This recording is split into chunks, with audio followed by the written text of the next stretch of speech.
Welcome back to Advent of Code 2021, day 24, Christmas Eve. So we're on this tricky int code problem. It was the only one of this month, unlike 2019, 2 years prior, which was like half int code, the year of the int code. So yeah, I couldn't solve it last time, and I mean, we're still on part 1. And but I think the thing is, I was trying to do a code approach, and it looks like we do have to. They're given a clue here. Monad imposes additional mysterious restrictions on model numbers. So I think we probably have to figure out what the criteria is for a successful model number. Like it's probably some pattern.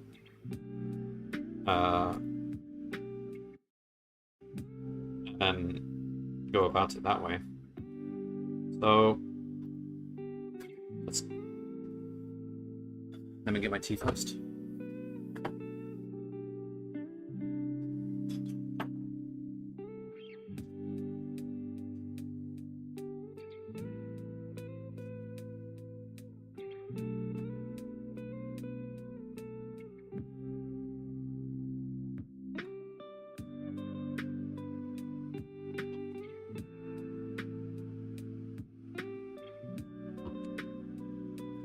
So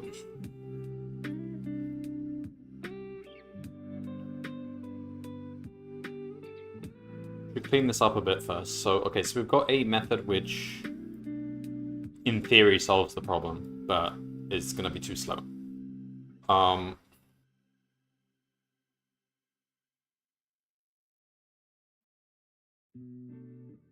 But the interesting thing is we can solve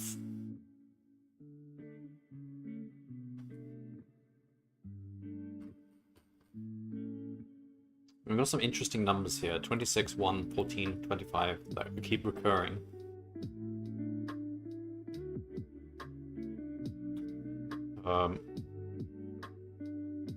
And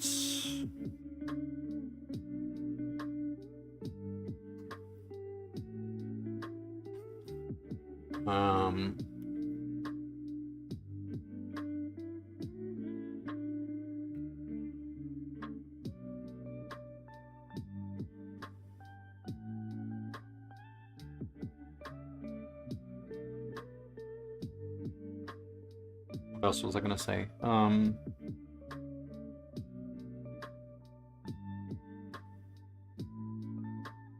Okay, one thing we can do is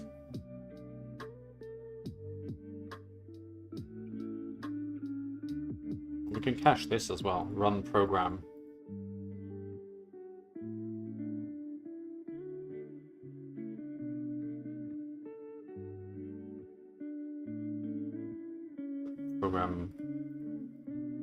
Program index, say. Oops.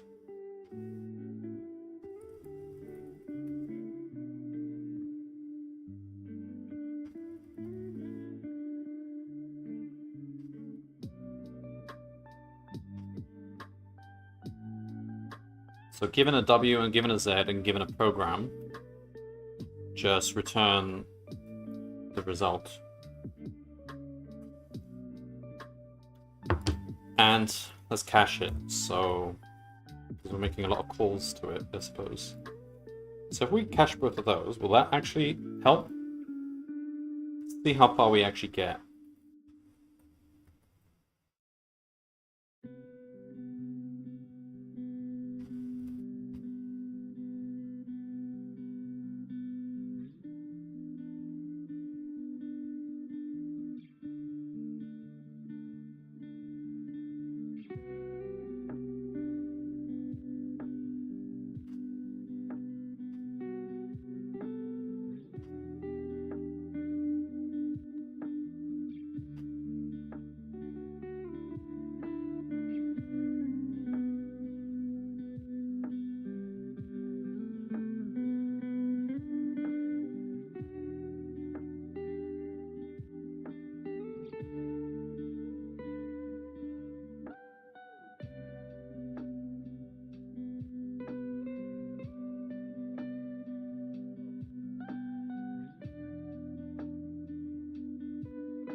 Okay, just having a think about.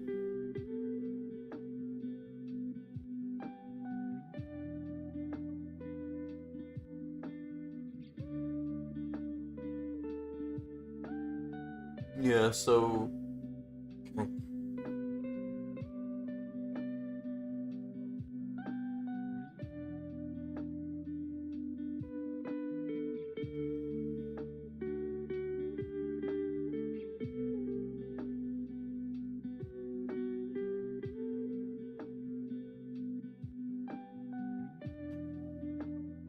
Pirating it, see? Stop. Okay, what am I printing here? Printing W.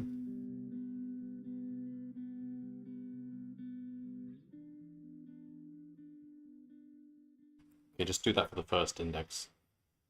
If index is 0, W.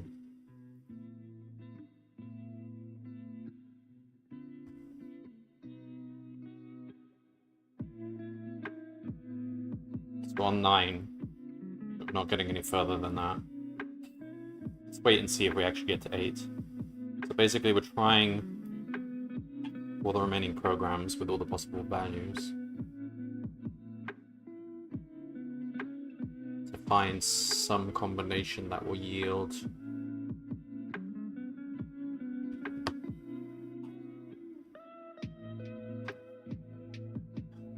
how much branching is there?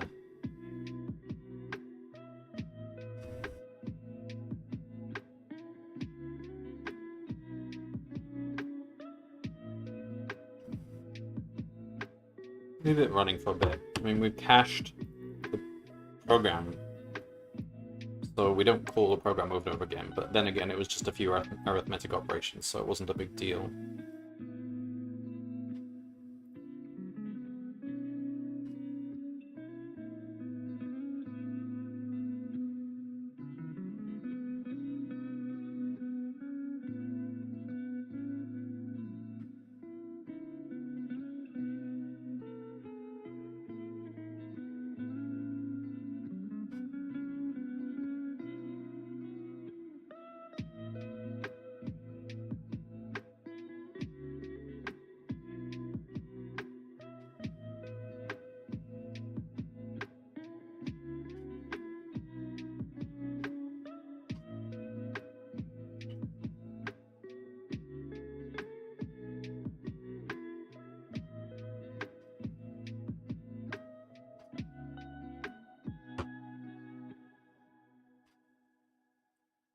we're not getting anywhere.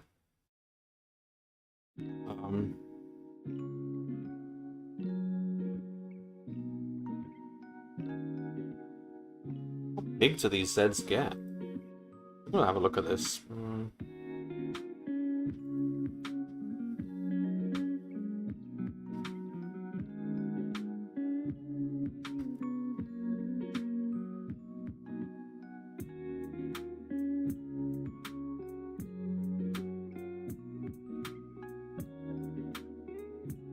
Is there an error?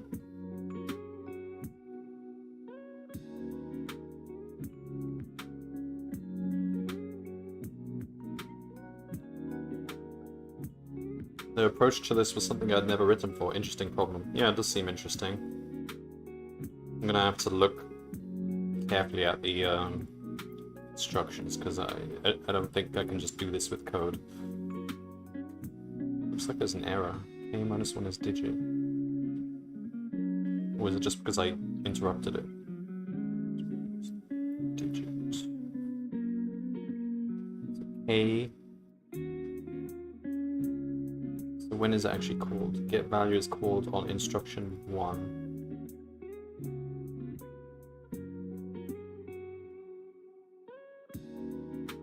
And 2. It's always called on 1 and 2.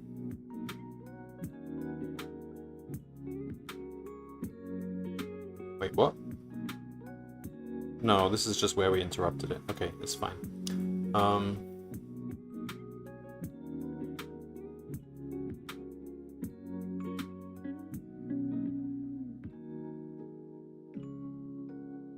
But the interesting thing is if I change this to 1, just go 1 program to the right, and then try again, we actually get an answer.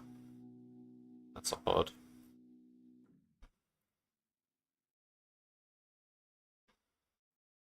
And that's how big the Zs get.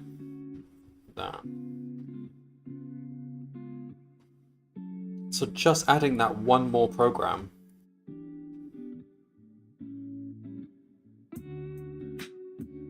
suddenly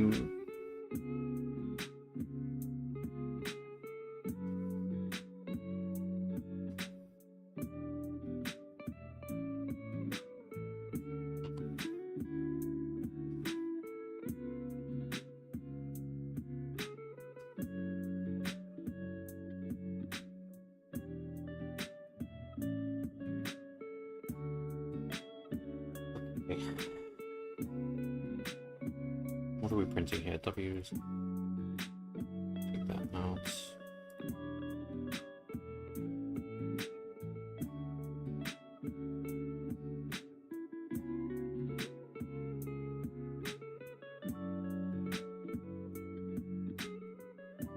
These are the W's and the Z's that would return 0. And we're trying to keep them as big as possible, so it's like these are 9s, so it's always possible to do these ones with 9s.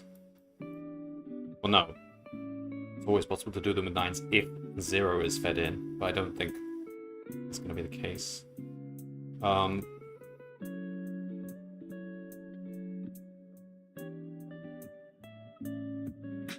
Okay.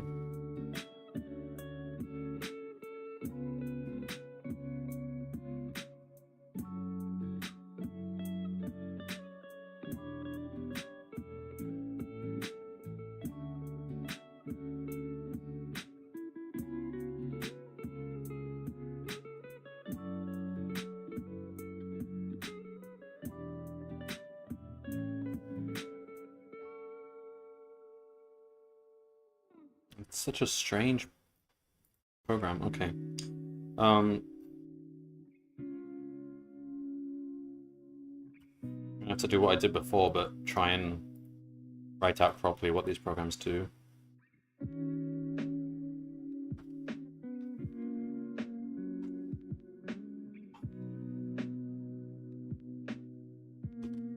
But why is it so easy to solve any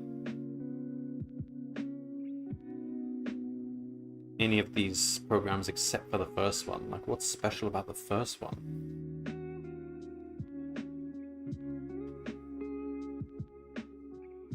highlight one of these.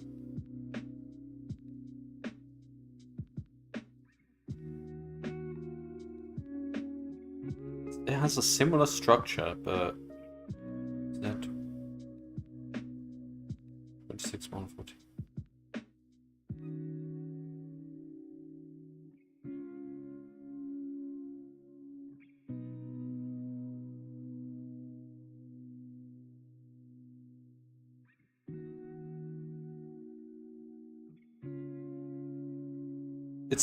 It's a very similar structure. It's just the numbers are changed. 1425. 1325. This one's very similar. So if I try 2, we are doing 2. 3.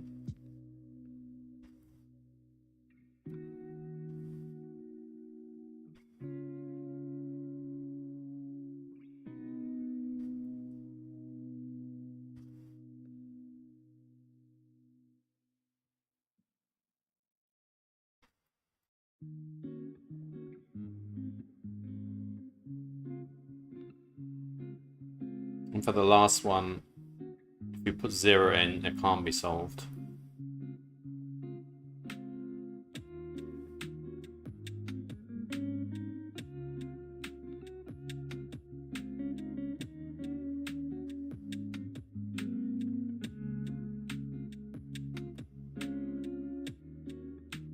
So if you put Z in, it needs 4. Hello DJ, it is indeed int code time. Christmas Eve was the day of the int code. The only day of the int code for this year. Okay, so I found the pattern before for the final one, and it was just like a linear...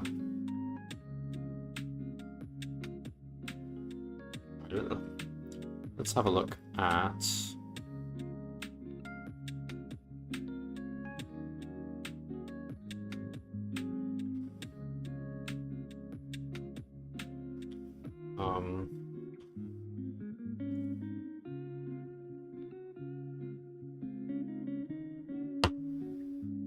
Let's have a look at the pattern here. So for Z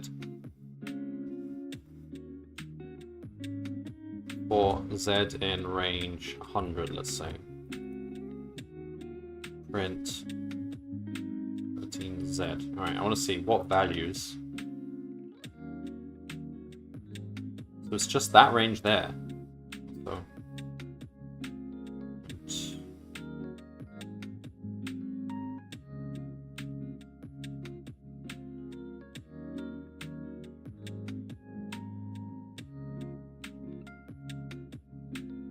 print Z. Okay, so for Z from 0, when Z is 7 to 15. And I don't know if there'll be any more down the line. Okay, fine. Well, we look at it, it's probably easy to work out. Okay, we won't worry about that right now. Let's try 12 then.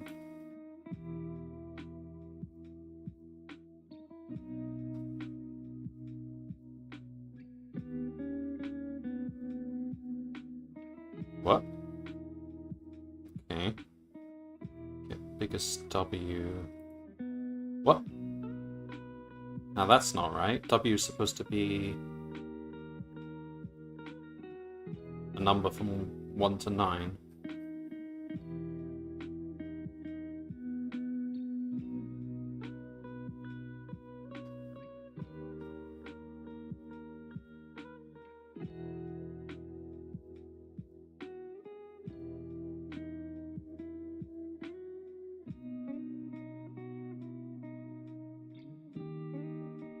W in range from 9 down to 1.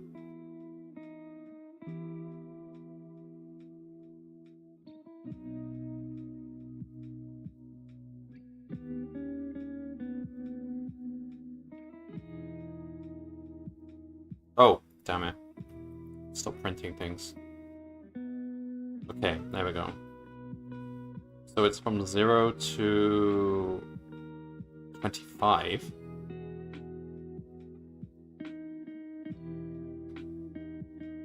Interesting. Maybe I should be writing these down.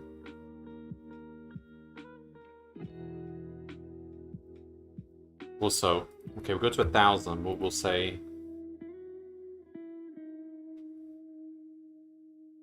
R equals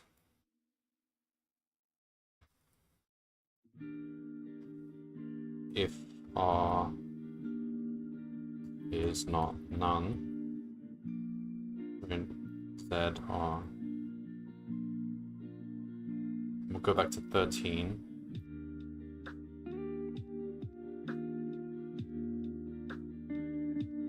Okay. Let me just make some notes here, see if I can see any patterns.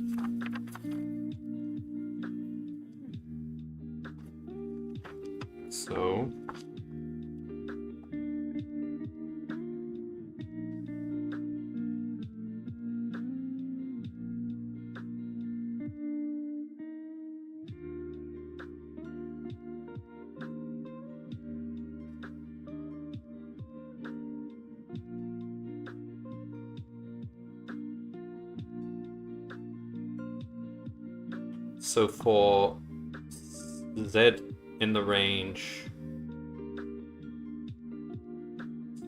7 to 15, W had to be Z minus 6. Okay. 7 to 15, Z minus 6. Those numbers.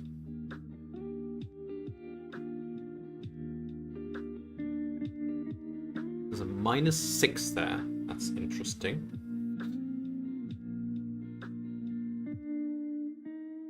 Do I see anything like a 7 or a 15?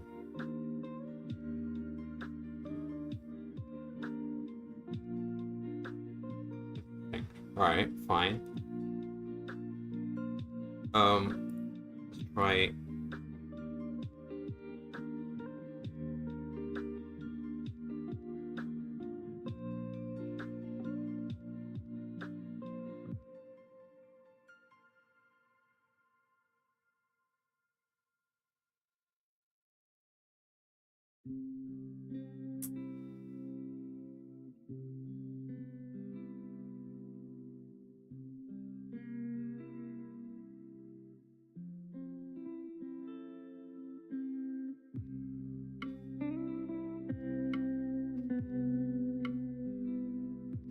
Okay, let's try 12.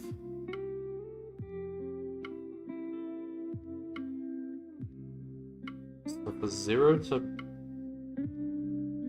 25, then it went to 8. What? So for 0 to...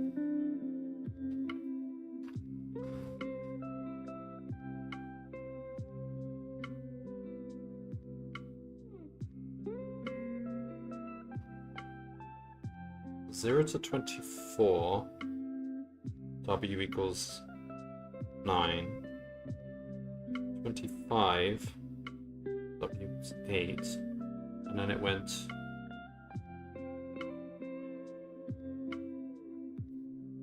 from 199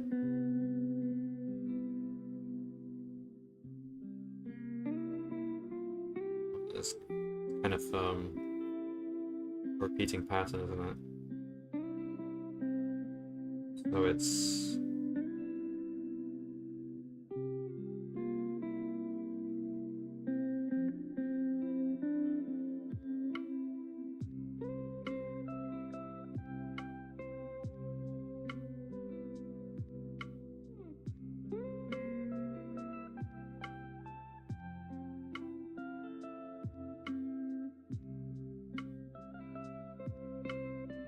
like Z modulo on Earth.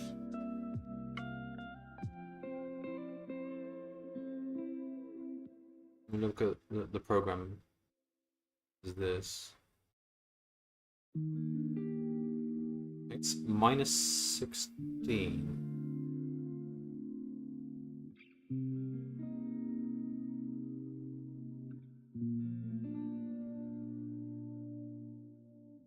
They always do modulus 26. There's always a modulus 26, and that is a modular factor that they're interested in using all the time.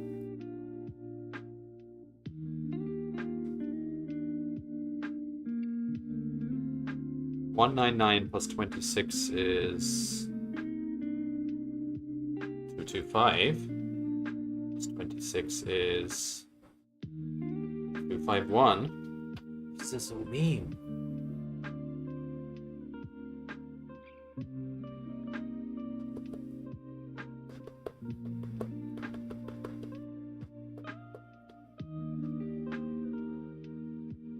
And why does nothing happen until 199 of the 25?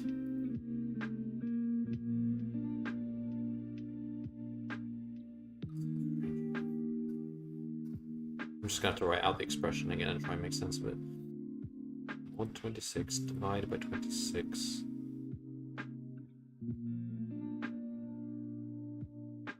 And then this pattern sort of repeats. But only after 199. Okay. And then...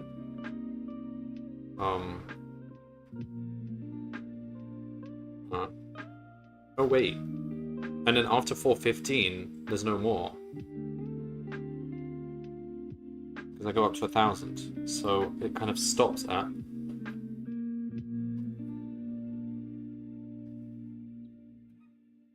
So it starts with a bunch of 9s, and then it's like 199 to 415. It's like Z modulo 26 minus something or other.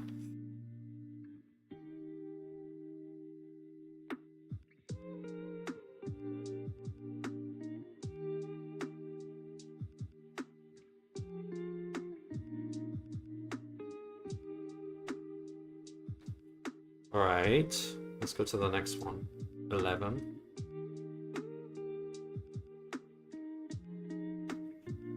So now it's 0 to 25. Similar to before, but now it's 0 to 25, 9 is 9s. And then from 32...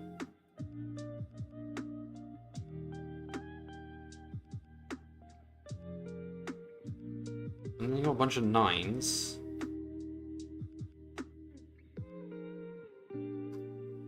And then this. And then to 1,000, there's nothing more. Oh boy. If we go all the way back to 1. It's the second program.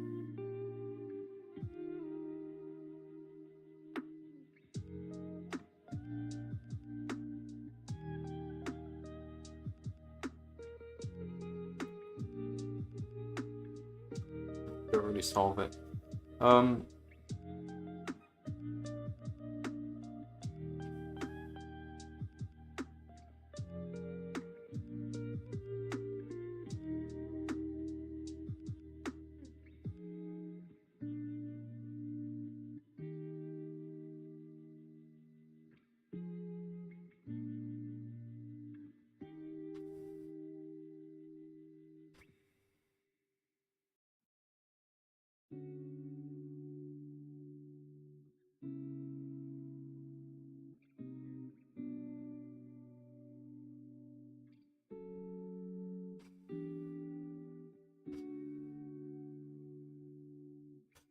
Fine. Alright. Let's go to actually looking at the program.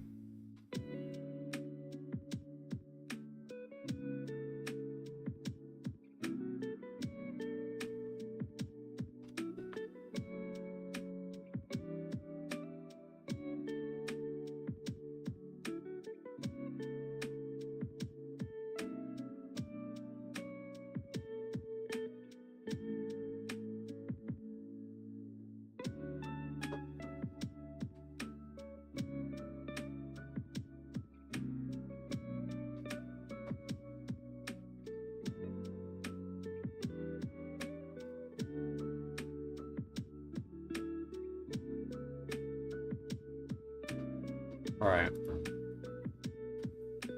Start with the last program then.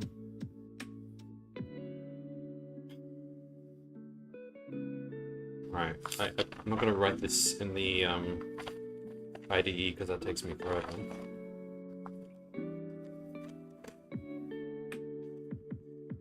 Just scribbled something down. So we've got x is 0, z is z,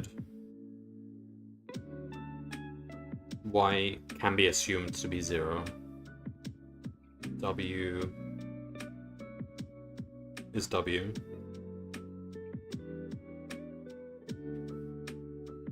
alright, so we start by setting x to 0, add x to z, alright, so x is now z.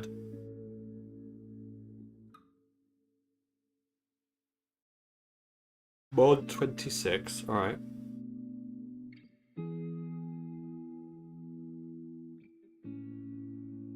Divide z by 26.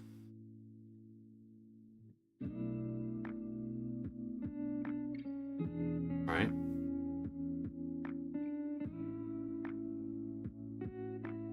Mod 26. They're trying to do like Euclid's algorithm or something. We've got the remainder, we've got the quotient. Is this like a common factor algorithm or something?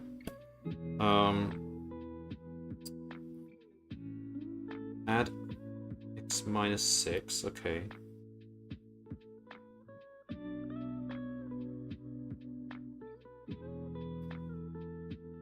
Check if w equals x. So this has to, I have to split this like a flowchart. So if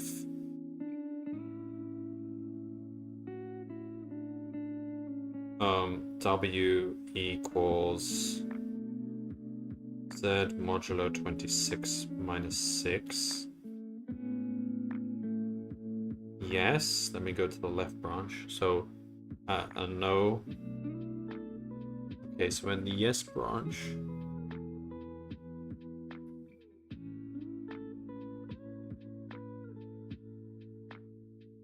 so x will be 1 if they're the same.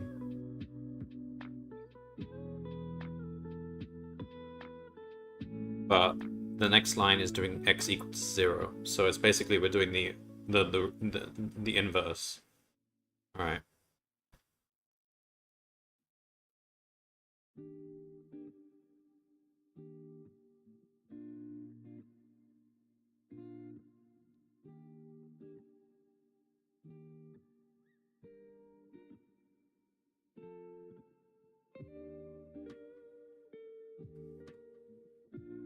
Okay, so x to 0, the other one's x to 1.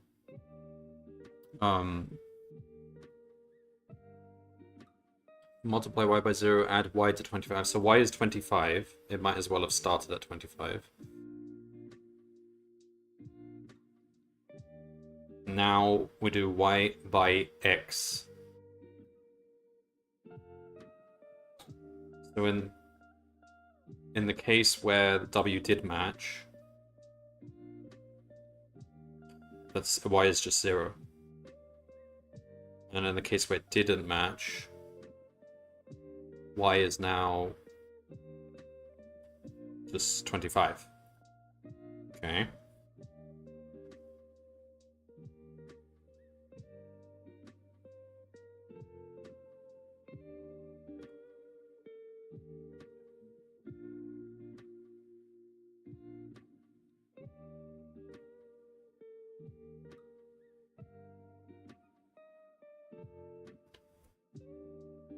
Let me add 1. Okay.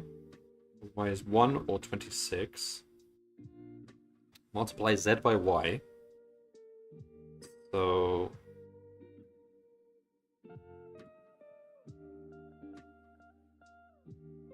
in the left branch it'll be z modulo 26. Z divided by 26. And then the right branch it's z divided by 26.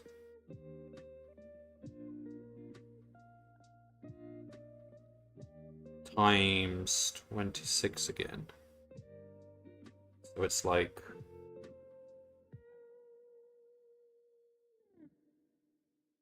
basically rounded it down to the next multiple of 26.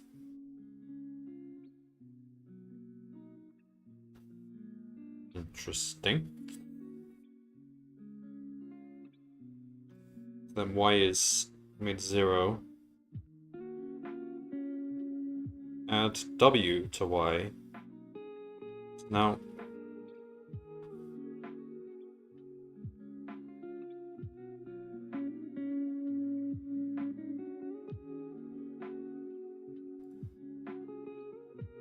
y is w plus 5 now.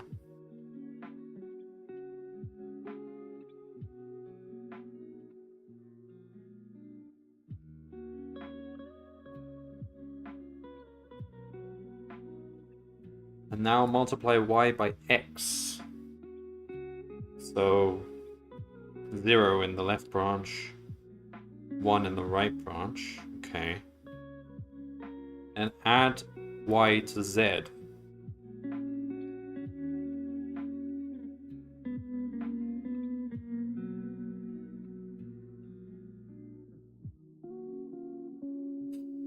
That's interesting. Okay, so what this looks like, and I can write this down now here. There's just two cases. If w equals z modulo 26, but then multiply back up. Wait, no. Z minus 6.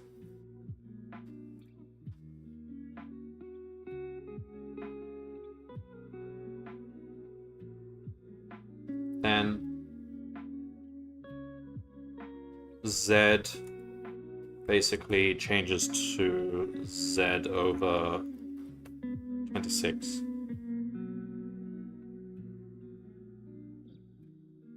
Okay. Else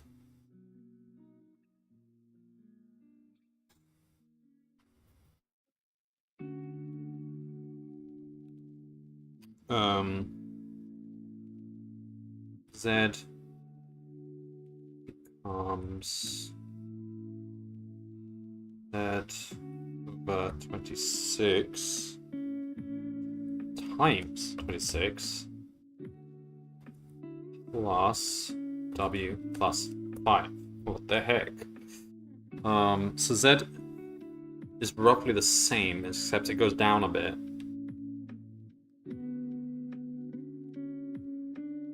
Let's do this. Look, if w plus 5, because then we have a w plus 5 here and a w plus 5 here. That's interesting. All right.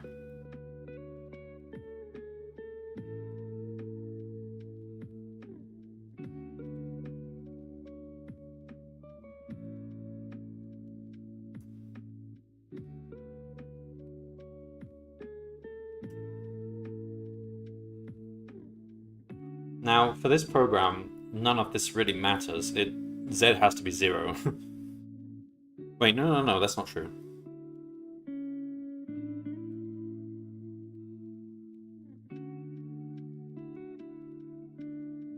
Anything less than 26 would go to 0 as well. So in this branch here, that could never be 0. In this branch here, it can be 0 if z is under 26, but it also means this condition has to be true. So if z is under 26 and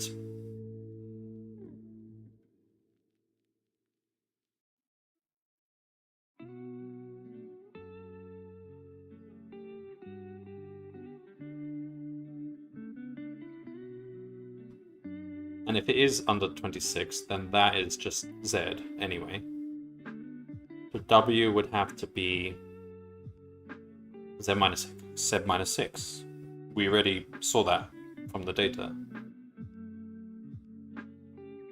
For the final program, for z to be 0. Okay.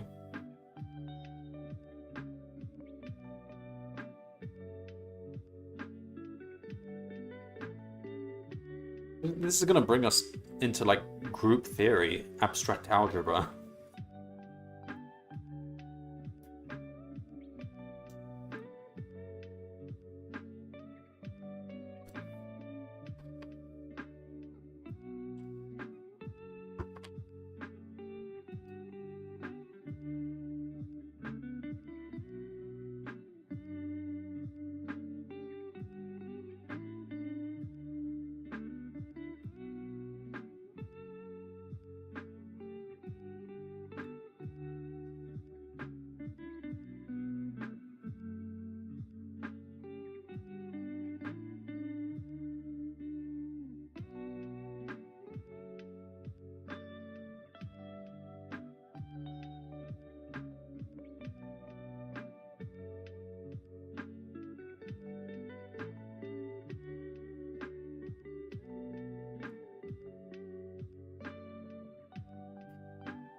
So Z shouldn't grow that much.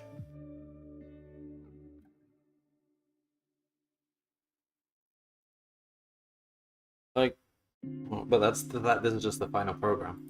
We've got other programs that do other things up here.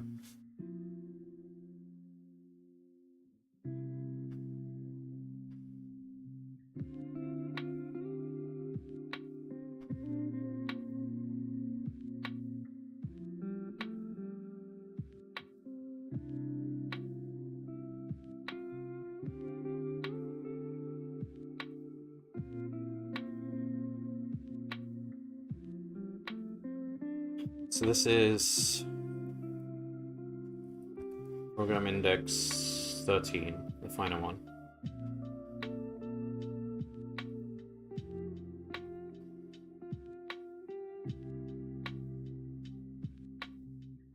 It's got a series of many to one functions.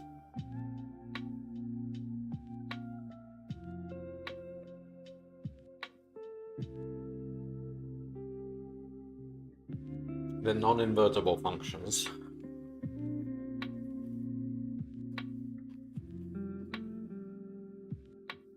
Let's just do the next program. I want to see what it looks like. Program 12. So this one here.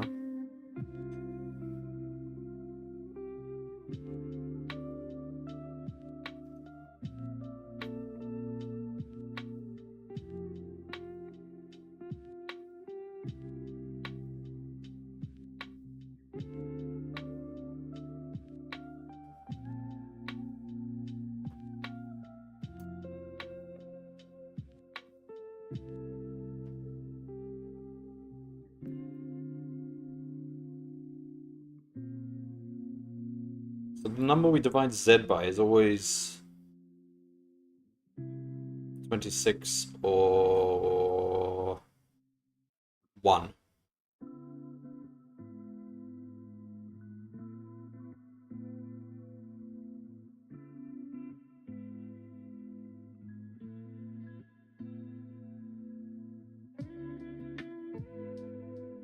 And then we add a variable.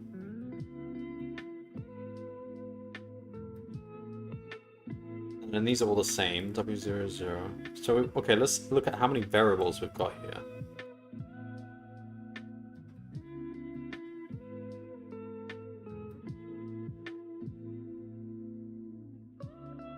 $25x1, y0w, y0w, and then there's a 9 here.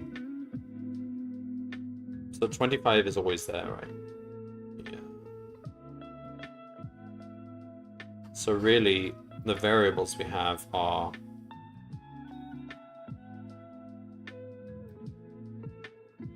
this, which is either 1 or 26. So we've got the div by... I'm gonna have to give these variables names now. Let's say that's u. U is 1 or 26.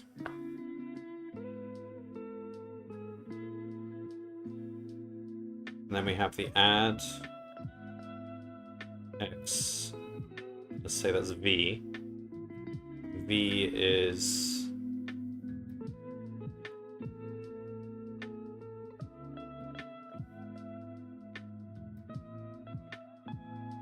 always negative?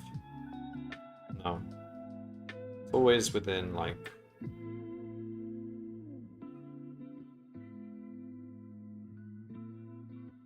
the range, like minus...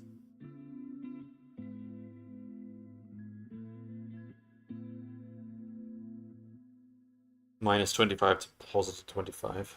Something, I don't know.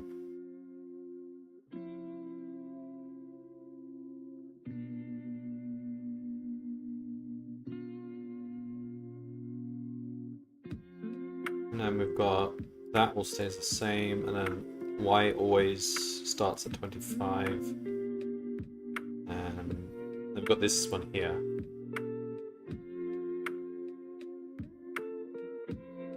W. No, W is reserved. Okay, let's go with RST. And T 983 0, so it's like a small positive number.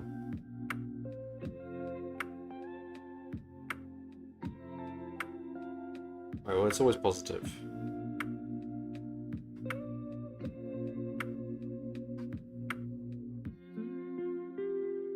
It's like under 20.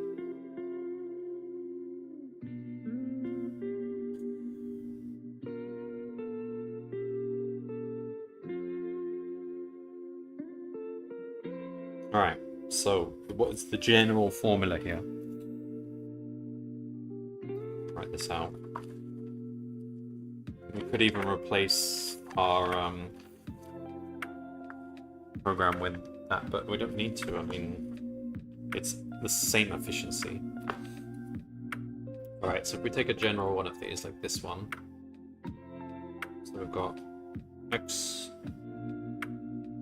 is set to like z. It's then 26, so it's...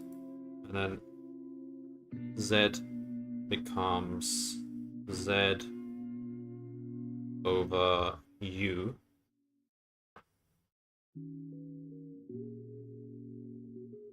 Okay.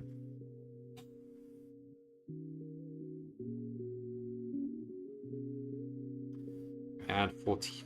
So we add v to x.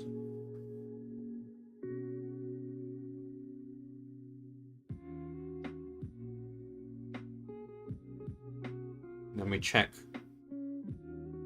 if w is equal to z percent 26 plus v. And if it is, then x will be set to 0. Isn't, x will be set to 1. So we're here, and set y to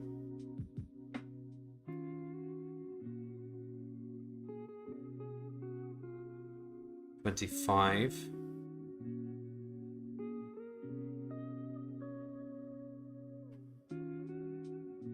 And multiply by x and then add 1. So that will go to 1 and 26. Interesting, we've got this 1 and 26 coming up again.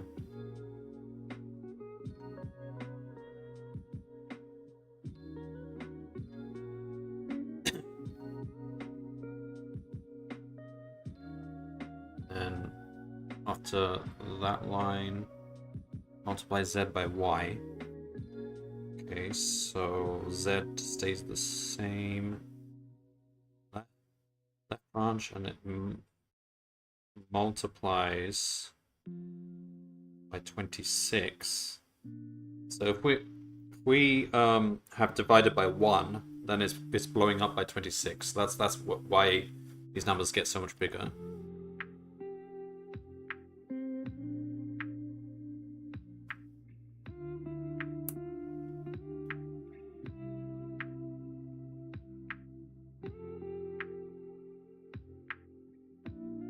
Okay.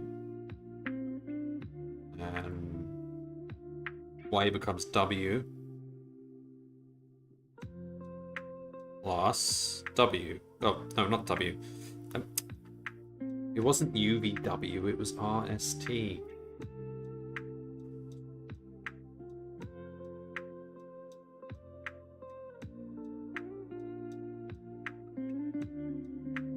So Y becomes W plus T.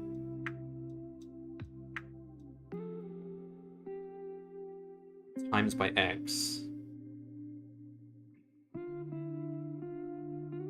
Okay, so it's either 0 or W plus T. And then we add that to Z. So...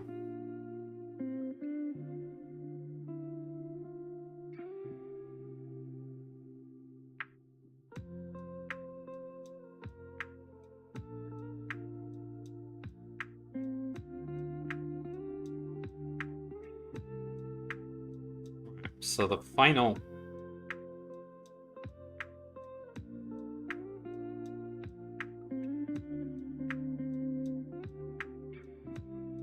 thing looks like this, basically. Assuming the same pattern for all of them, it does look like that. It's basically program, so general program looks like this. If W equals Z 26 plus S,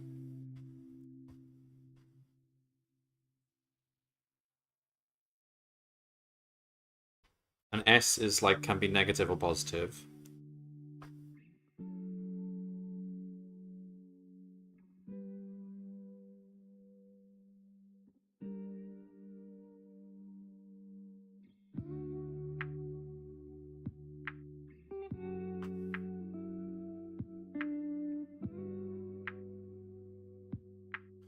Then Z becomes Z over R, else, and these are the three variables kind of that change between these programs. And that's really all there is. In fact, we should probably reduce these programs to just that triplet. We'll do that and see if we get the same result. Alright. Third.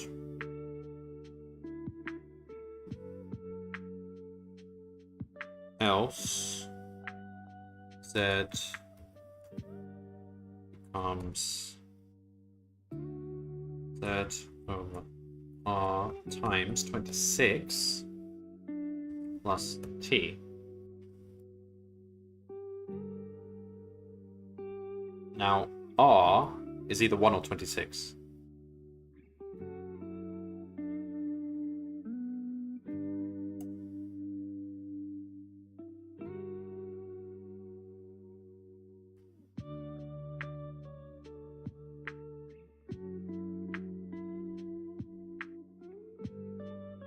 And T is just some small positive number.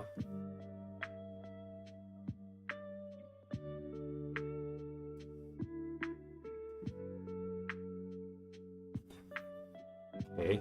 Well, at least we now know exactly what the formula is doing.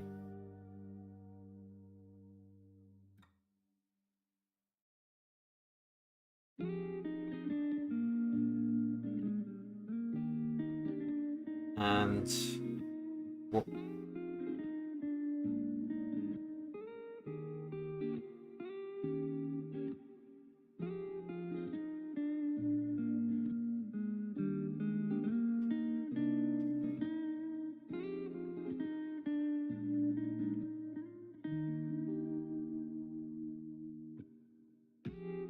We want the final Z to be 0.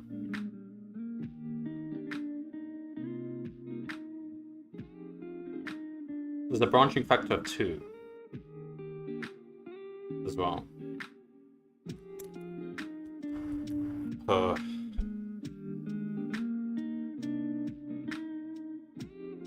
program.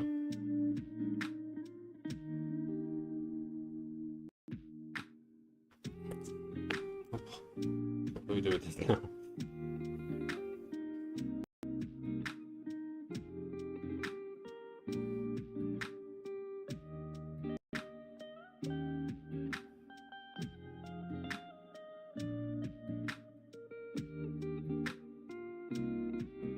So every step it either the value of W doesn't really, there's only one value of W that should matter, right? And the other 8 would be irrelevant.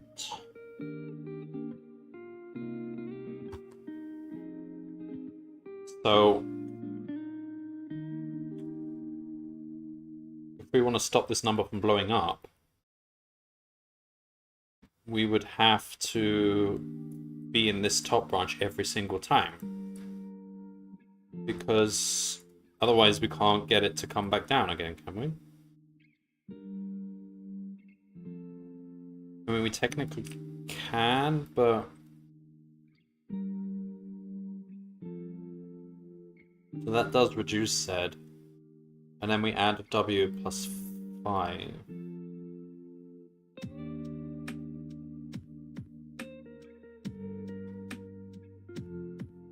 So seems like the thing about the biggest W might have been a slight red herring, and maybe there is just one solution here. I mean, technically this can actually reduce it though. If Z was small, well,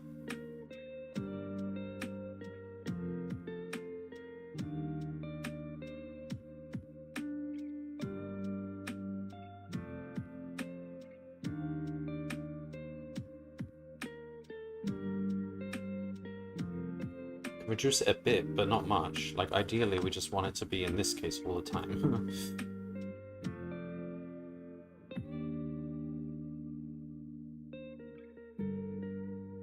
But the thing is, this can never bring it to 0, can it?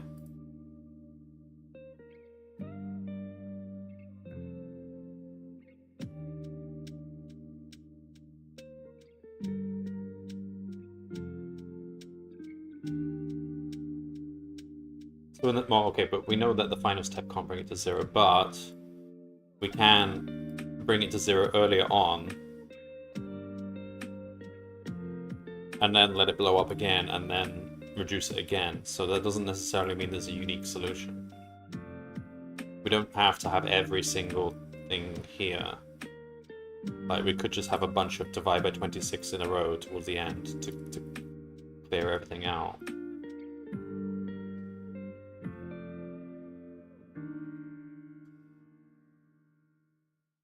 And these ones definitely we want to avoid if R is 1. How many R is 1s do we have?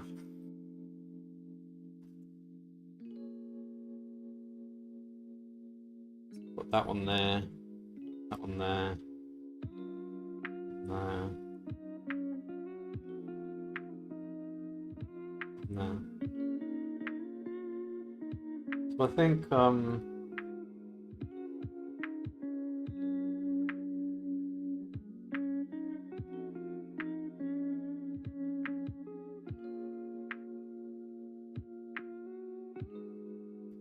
so by the end we need Z to be under 26, and we need the W to be Z minus 6 or whatever. So in the general case,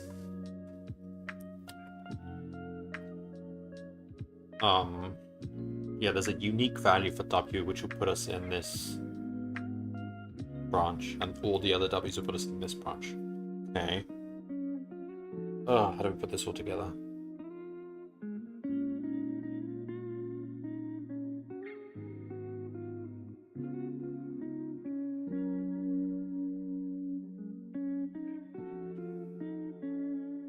Z starts off as 0.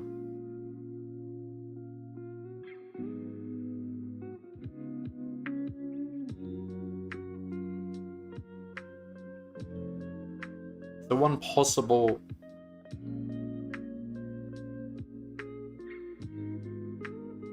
solution, yeah, but S isn't always in the if we tried to keep Z at 0 the whole way through, the values of S. So it was like, it can go as high as 14.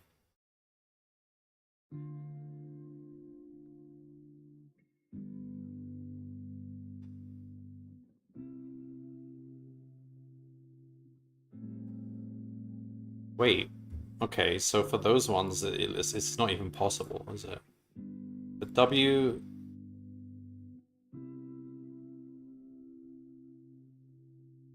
If S is higher than 9...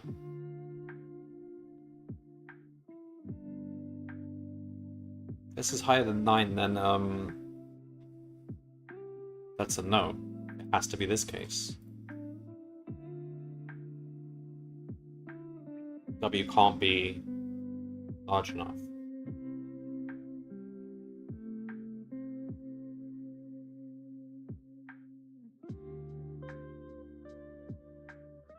Let's have a look. 14, 10, 13, so -8, so that one 11, so quite a lot of them. Oh, very big, aren't they? -11, 14, so all the ones that are above 10, it may as well just...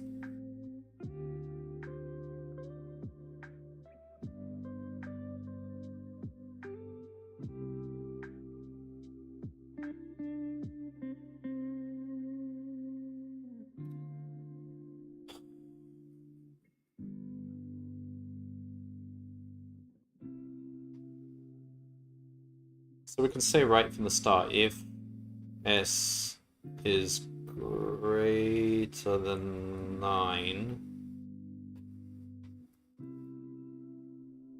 then it's this, essentially. No, then it's this.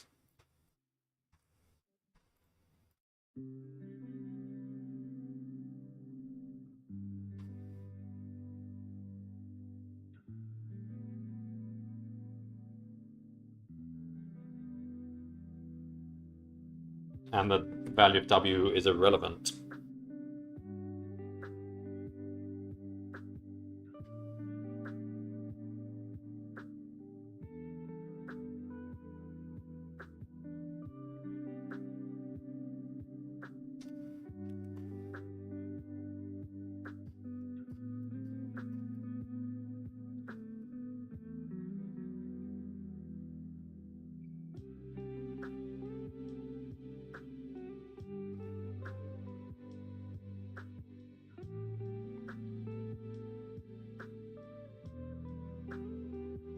Oh, missed out something important here.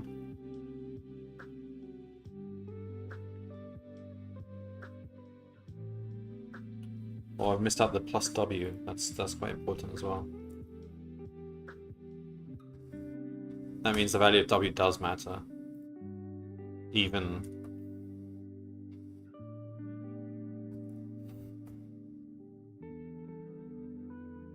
okay. So that doesn't massively cut down the branching. The value of W does matter. Okay, fine.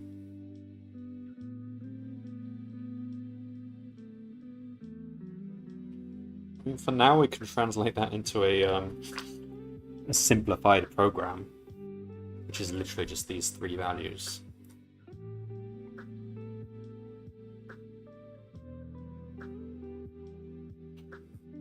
just do that.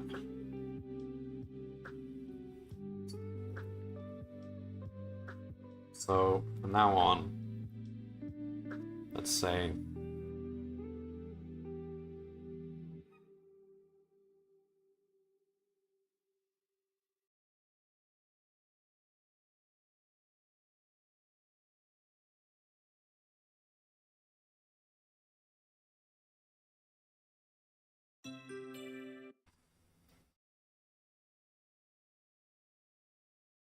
alright, for line and rift lines tokens. Let's say program counter PC equals 0.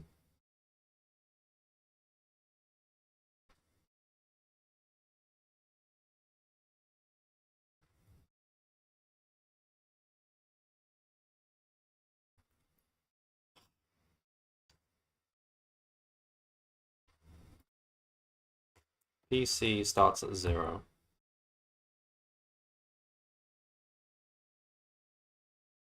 And increases by 1. But when we get the input, we'll say PC resets to 0. But we don't need the... Okay, and the programs are just going to be triplets of values. So, need that.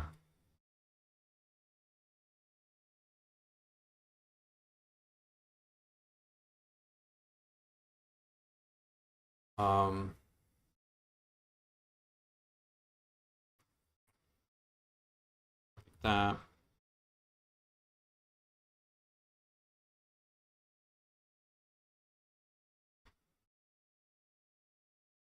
Let's say RST equals this.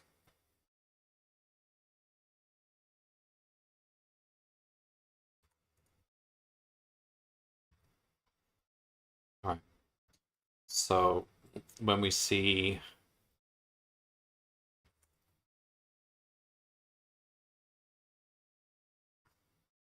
one, two, three, four. So R is this one.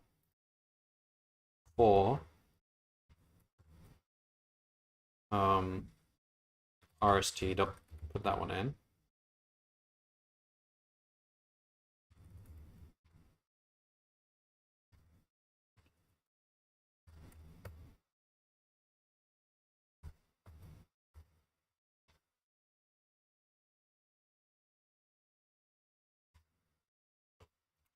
LF PC equals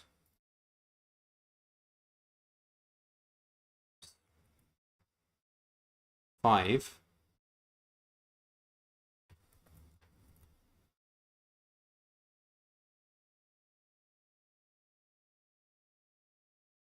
I mean, it's just this.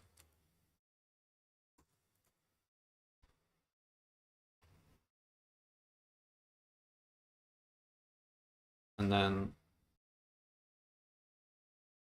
the final thing is this one here.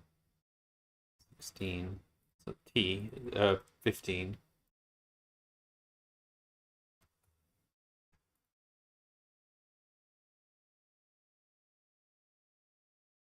And then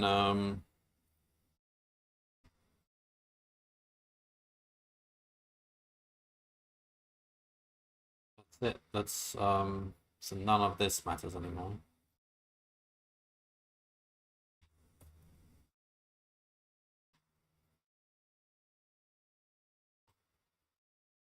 So define run. So the same thing as before. That we can run both of them side by side, see that we get the same answers. Define run.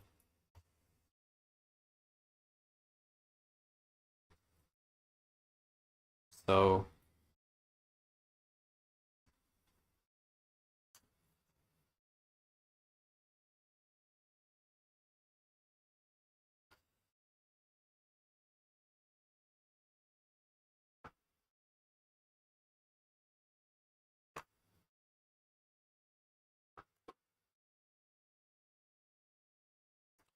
this essentially.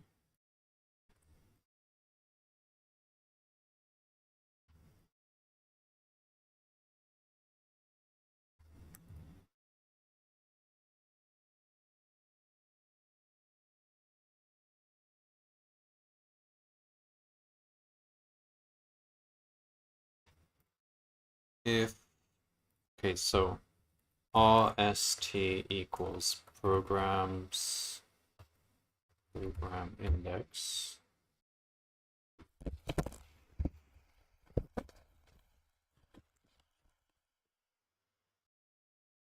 All right.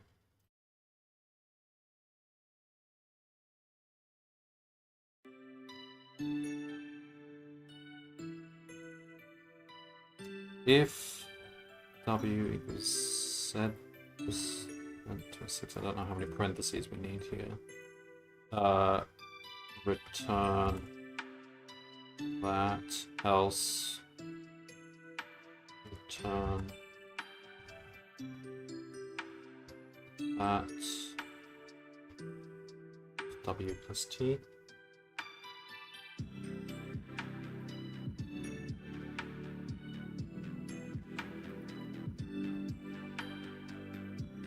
We can try running these again.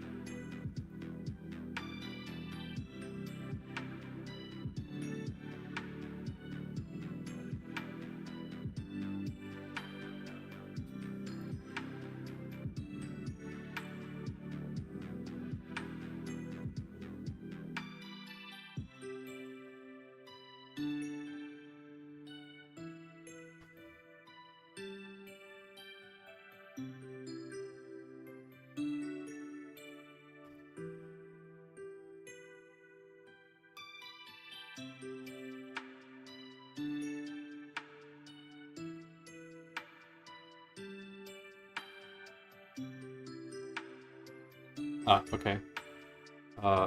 Programs and parse.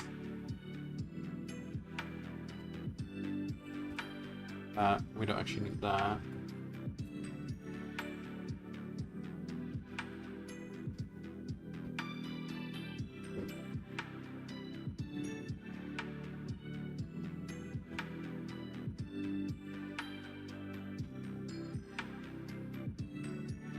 Still Z minus 6. Okay, that's cool.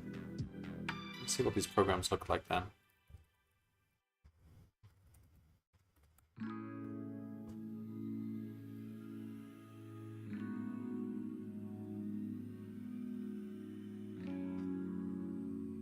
Okay.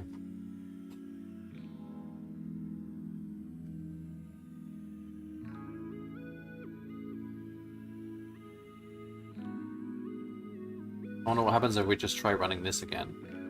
No, not this. The get biggest W on like 0. Would it be any faster? I don't think so. It's doing the same amount of work.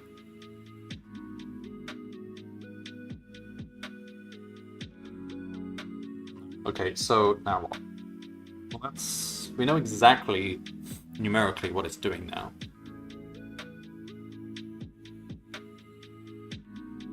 So, okay, stop this.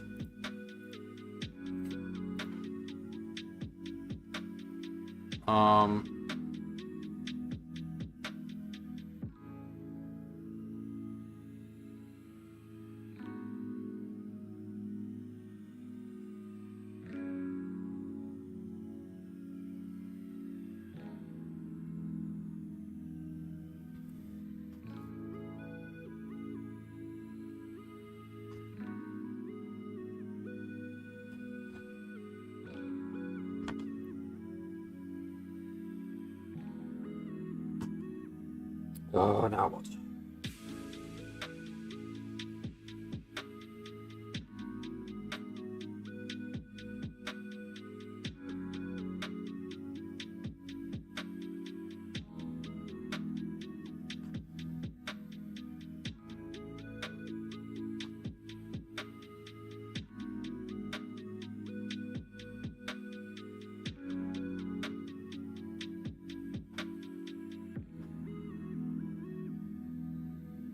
It would have been better if I didn't have that W there, but then that was a mistake. The W does need to be there.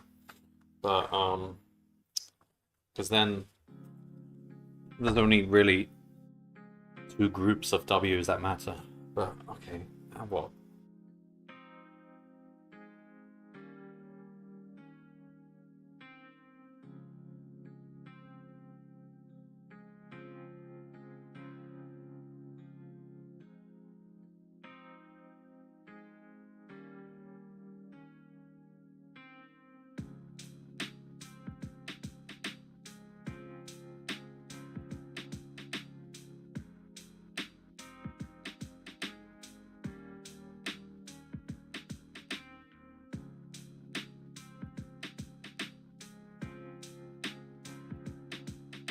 So towards the end, we've got a bunch of 26s for the R's.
So I said earlier that if S is greater than 9, and this if condition is redundant, essentially, how does that help us?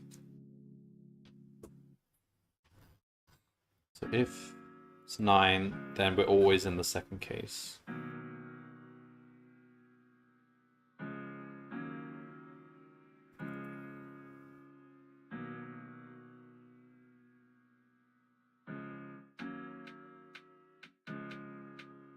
Doesn't mean we get to skip anything though, because we still need the W and the T and everything.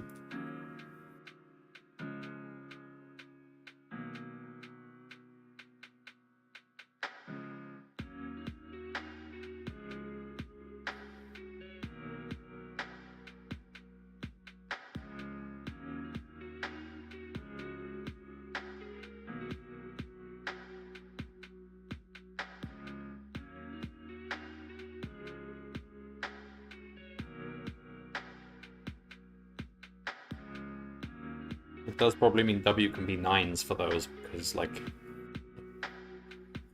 we're never going to be able to get it smaller, but that will still make this bigger, but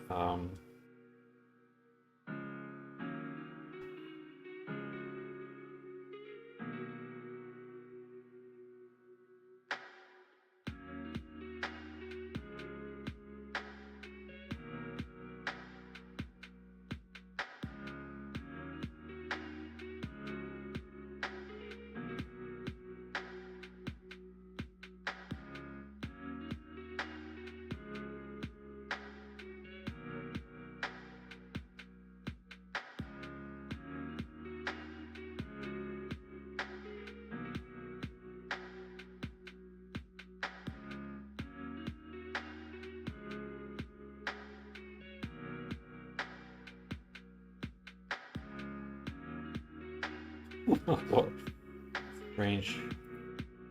Okay.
In the cases of the ones where R is 26,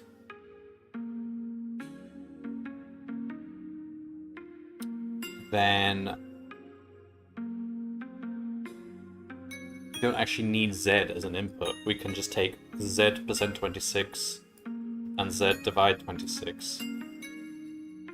Which means there's not an infinite possible number of inputs to the run function. It would just be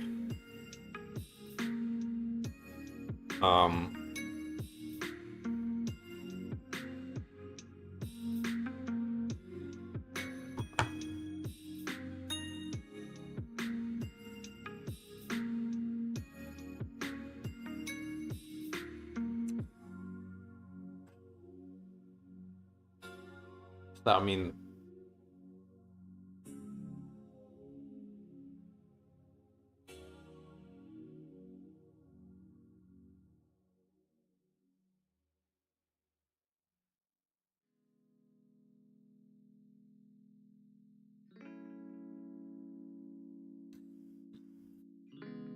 that's significant. That means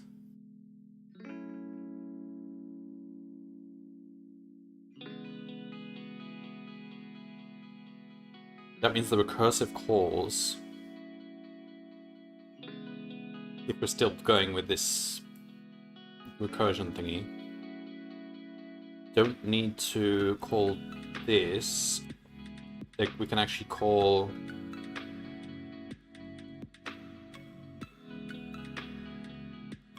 the second one, which would be Z mod and Z div.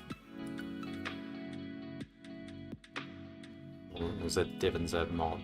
That's like the order. And this only takes... Oh no, wait. Z div does take infinite values. Doesn't help, does it? Well, it sort of helps. Oh, I don't know.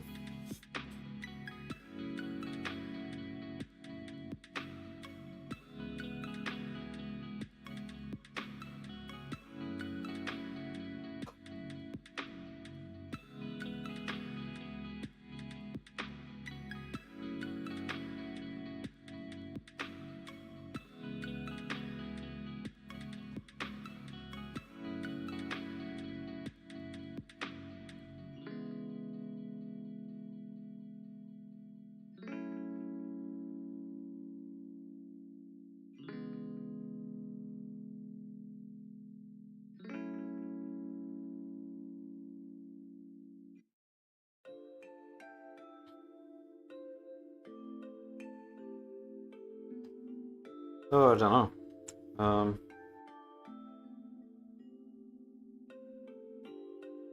What do we do? Let's do like some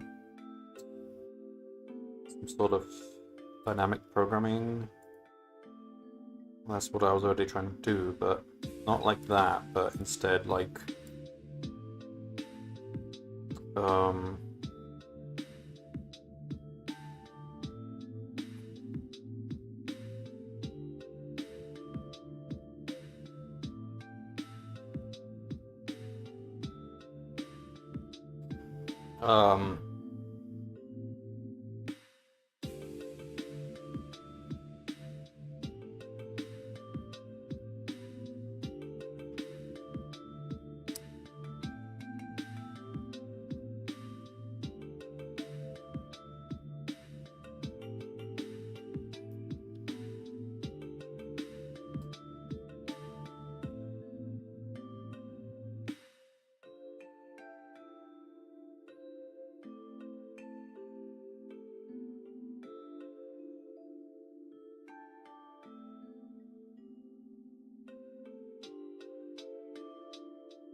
nothing's really jumping out from this to me. Like, what is this? Does this mean? Is it some sort of...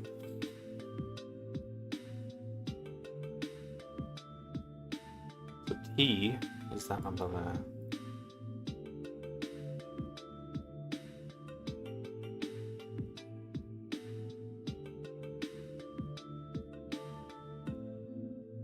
is 0 there.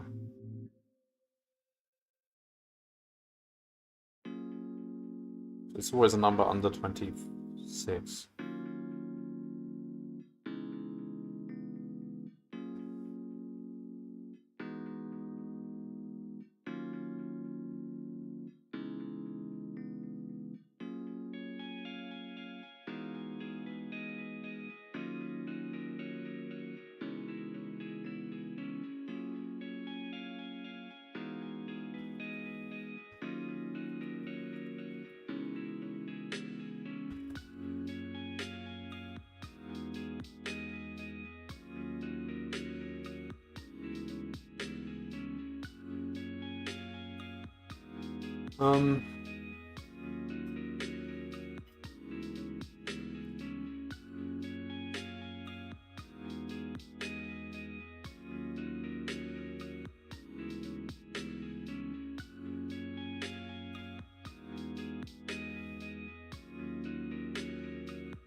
If Z is under 26,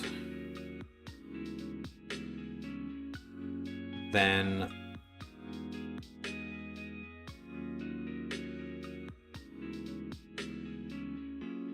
it may as well be 0.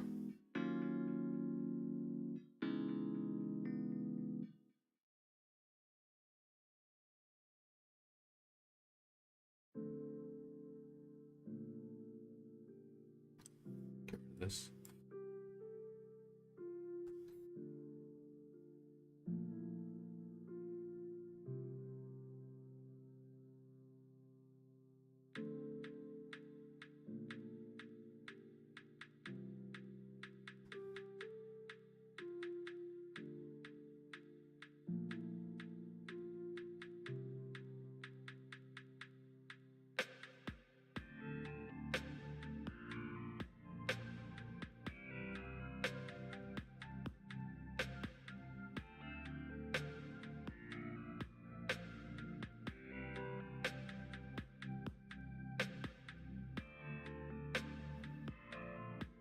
There's a bunch of ones. So it's 1, 1, 1, 26, 1, 1, 1, 26, 1, 26, 26, and then it's 26s. What does that mean?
We could say that if z ever exceeds a certain number, then there's no way to rein it back, and we should just abandon that particular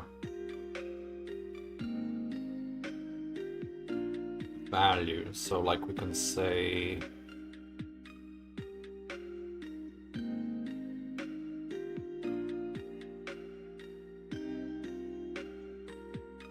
if you get to here, for instance,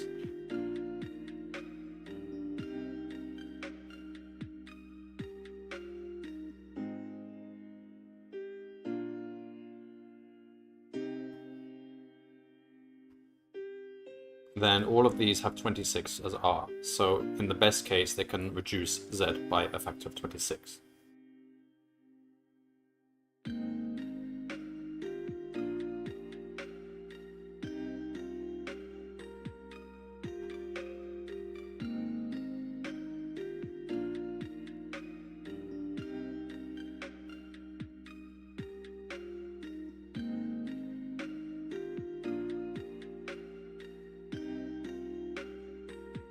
I mean, if R is 1, then Z strictly grows.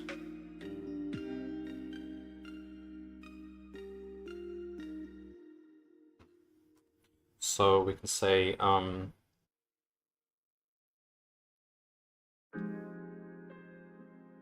a given program, this could actually cut down the like the growth of Z, so that we don't go down paths with huge Zs. We can say for a given program,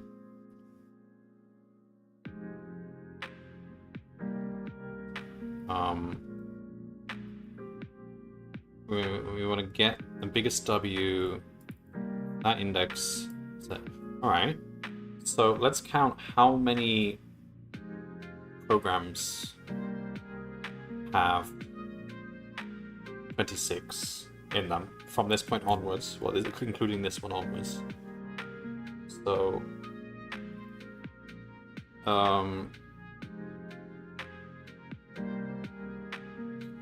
count 26 equals sum of, so P0 is 26 for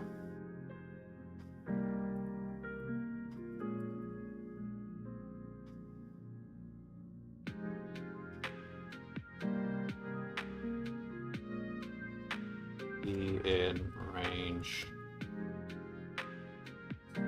So starting from our index,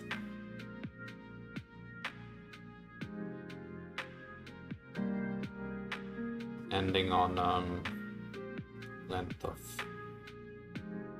programs. So the number of 26s is the number of chances we have to reduce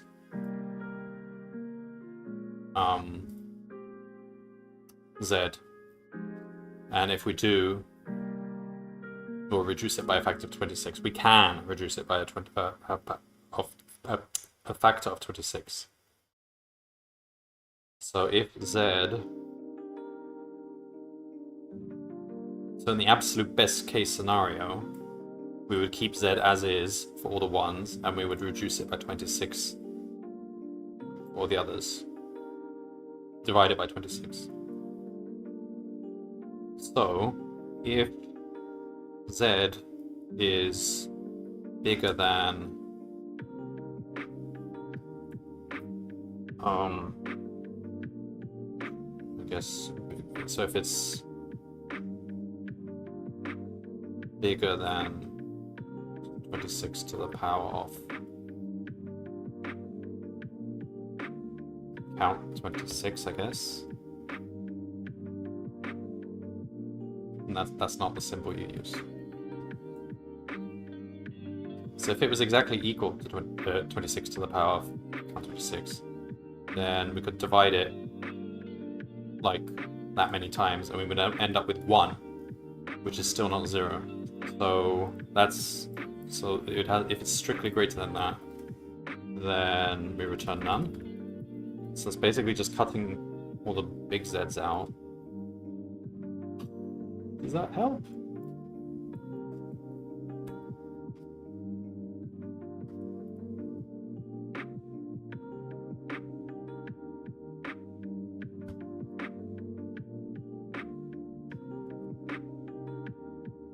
see if we actually get anywhere with this.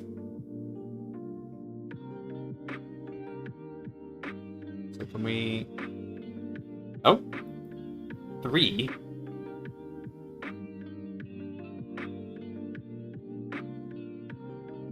That could be the first digit of the answer.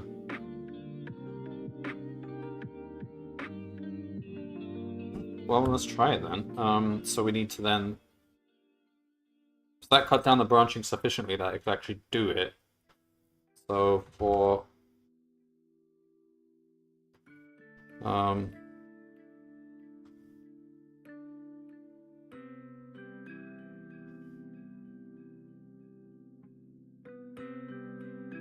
So we actually need to return 2 values here.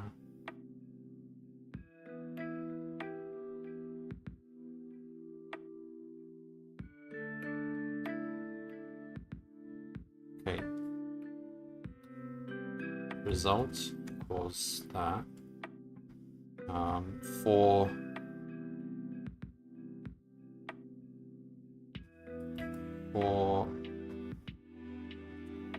I in range, because we're caching, so we won't have to repeat too much. So for I in range length of programs, so z will start at 0. So we need to change this to, when we return W,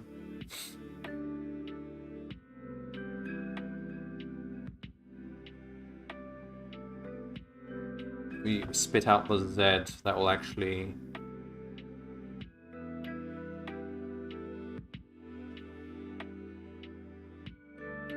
it's cached, so we can call it again.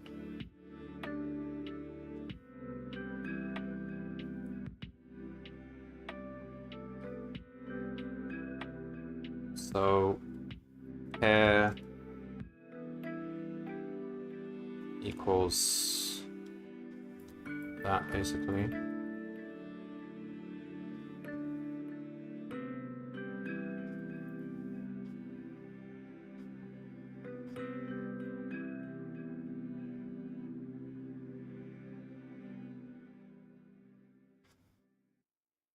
And now we're just picking up all the W's. We know it's solvable, so this is never going to return none, hopefully. Equals so we can just assume it's so we just do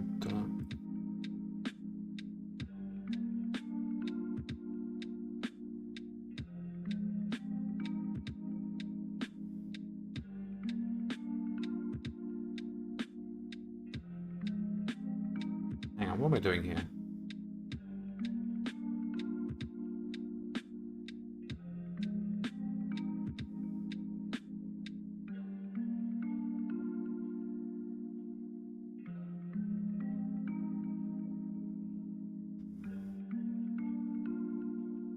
Wait, no, we don't do that. We do result. The result is the Z we get out of this.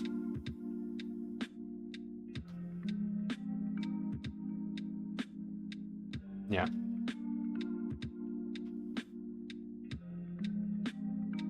Z equals that. So we get the new Z out of that.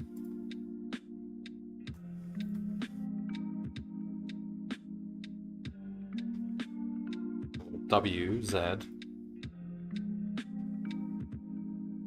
Result. Append string W. And then print dot join result. Oh, this might work.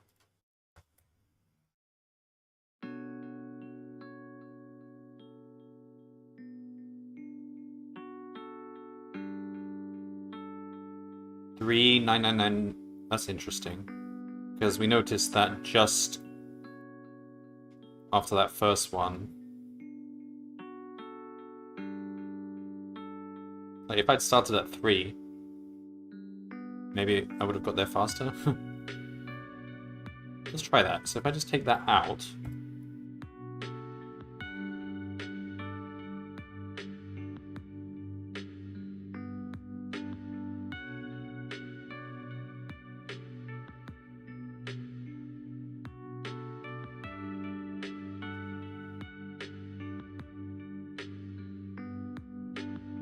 it doesn't really matter.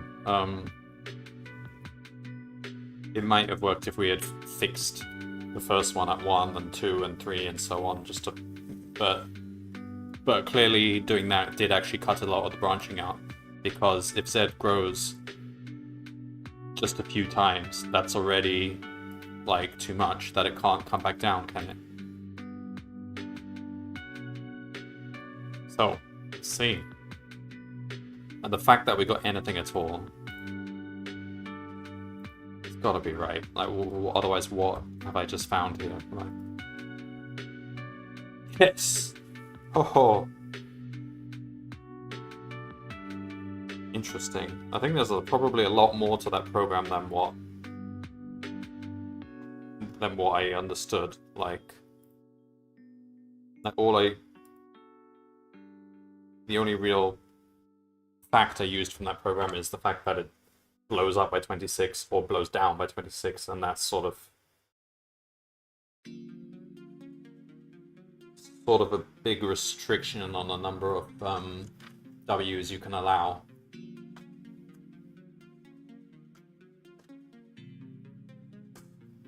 Before it gets out of control.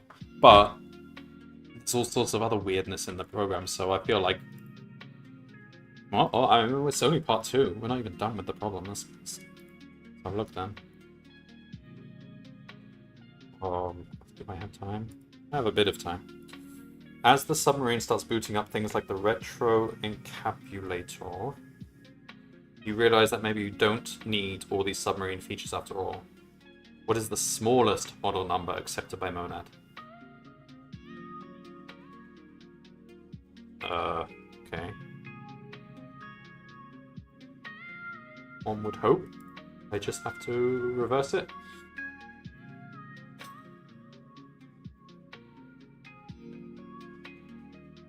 Does that make things...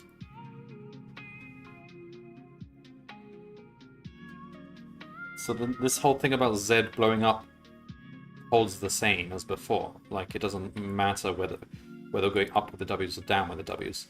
Alright,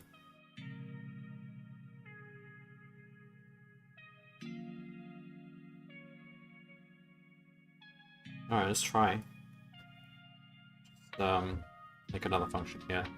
Get smallest W, and for range 1 going upwards.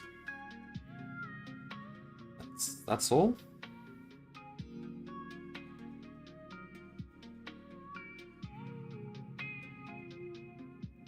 That all holds the same. Is there anything about the nature of this that will somehow make this much worse? I don't think so. It's like a... So if W are small numbers, it's... I guess it's... less likely... It's less likely to get this to be true, so it's going to blow up more often. But that's not a bad thing, because when it blows up too much, we cut out early, so... I don't know, we'll just run it and see.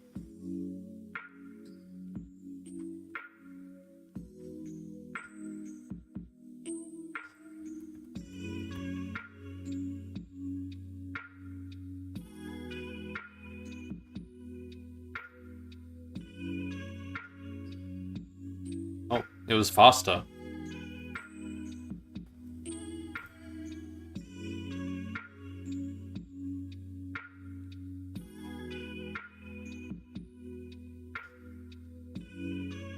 Yatta!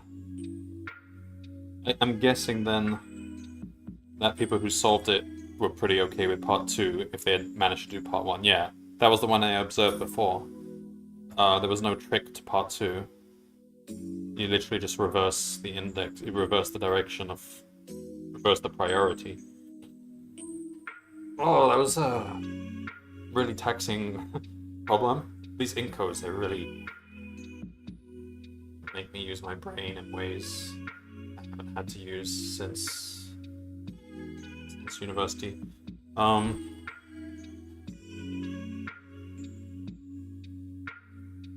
Like, this is original research we're doing with these encode problems.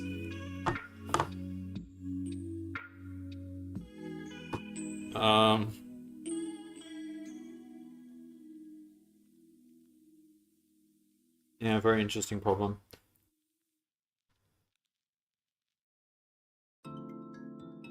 Oh, a good number of people actually did it. Well, it was the lowest out of any of these, but still.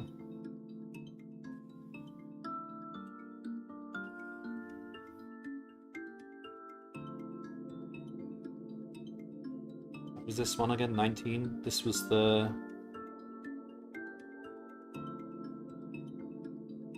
Oh, yeah.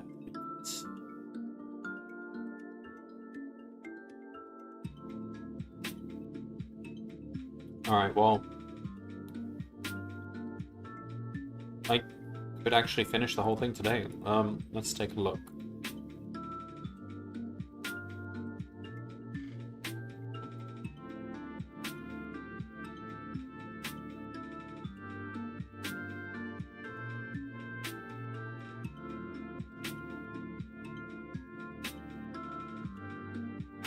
Alright.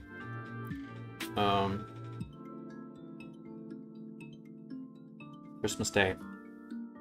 Sea Cucumber. This is it, the bottom of the ocean trench, the last place the Slay Keys could be. The submarine's experimental antenna still isn't boosted enough to detect the keys, but they must be here. All you need to do is reach the seafloor and find them. At least you'd touch down on the seafloor if you could. Unfortunately, it's completely covered by 2 large herds of sea cucumbers.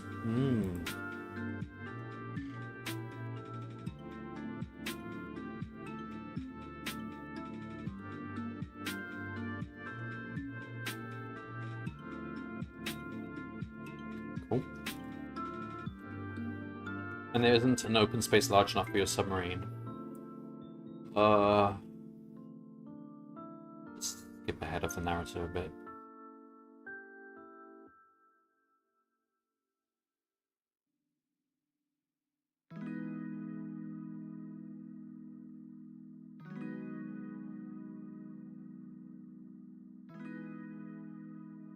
Alright, there are 2 herds of sea cucumbers sharing the same region.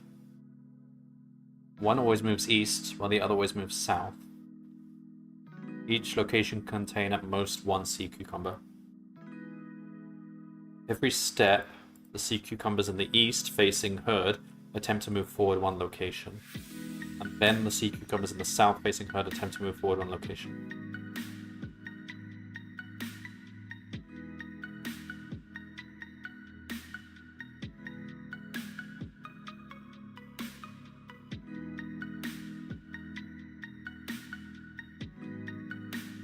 Okay. Let's see.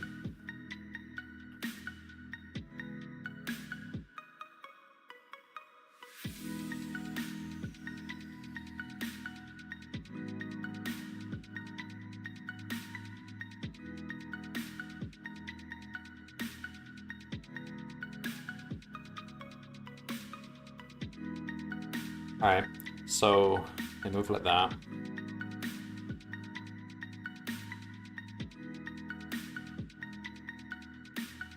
Due to strong water currents in the area, sea cucumbers that move off the right edge of the map appear on the left edge.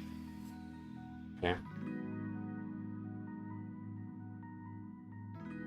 To find a safe place to land your submarine, the sea cucumbers need to stop moving. Again, consider the first example.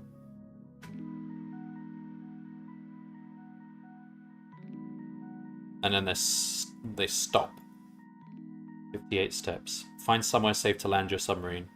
What is the first step on which no sea cucumbers move? I think this is... There can't be any shortcuts to this. It's just got to be a case of simulating it, surely. Like...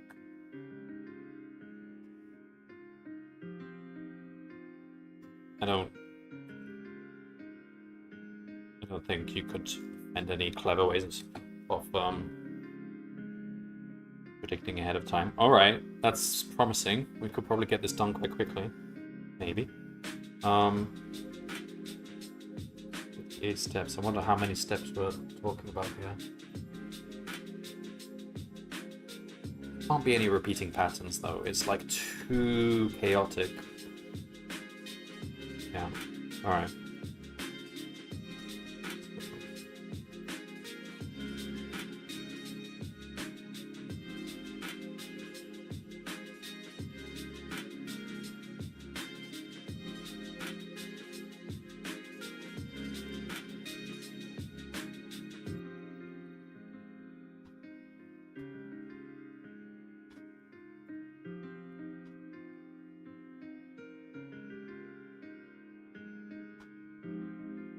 Alright.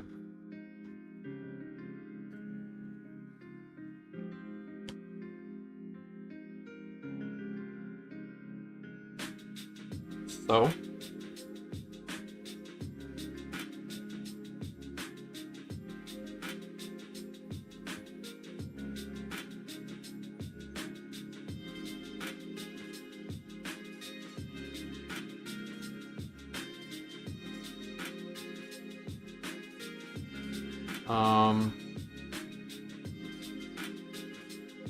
so I line and numerate after the read lines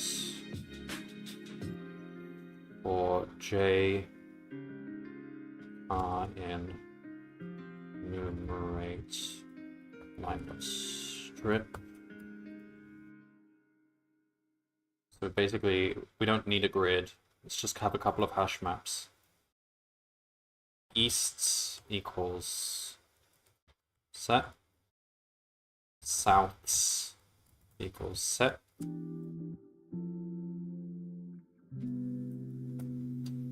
If car is that,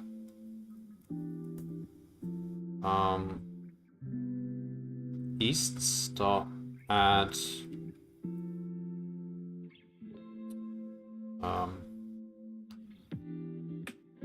ij, and if equals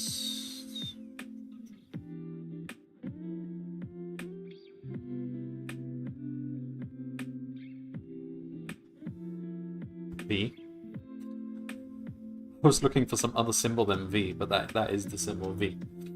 I was like, where's the downward facing arrow on the keyboard? Outs dot add j. So after this we'll have the easts and the souths. And what is the question they want us to? What is the first step on which no cucumbers move? So step 1.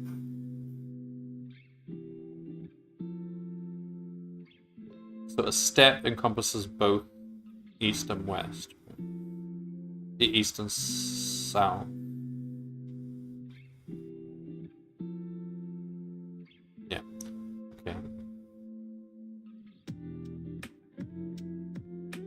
So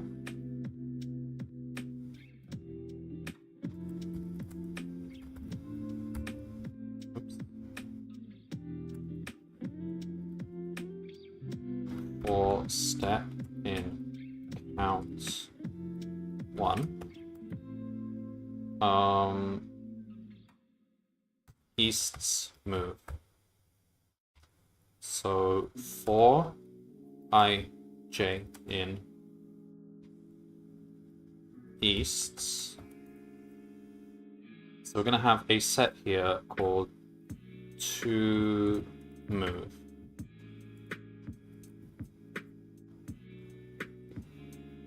And we basically say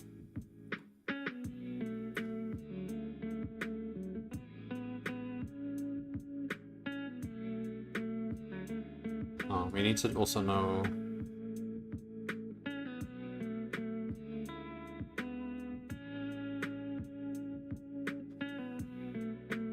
grid size here. I suppose we can say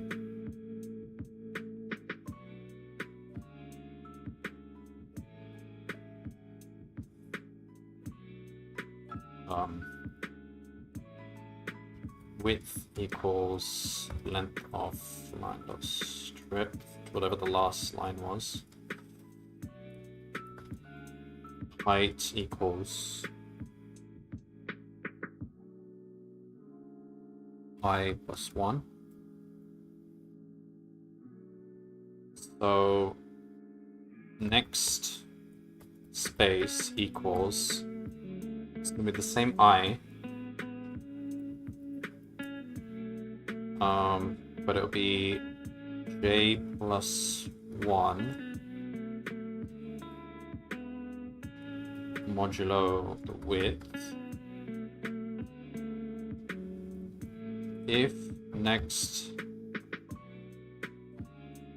space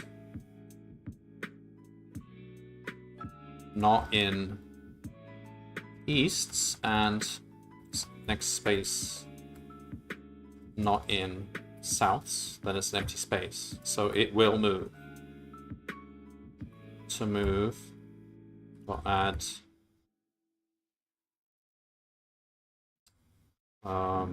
next space.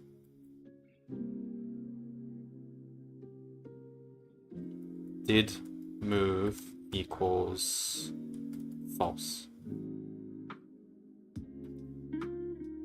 So did move becomes true. We found at least one move. And then we can just do the same for the souths. Oh, then we do the moves. So for I, J in to move, we do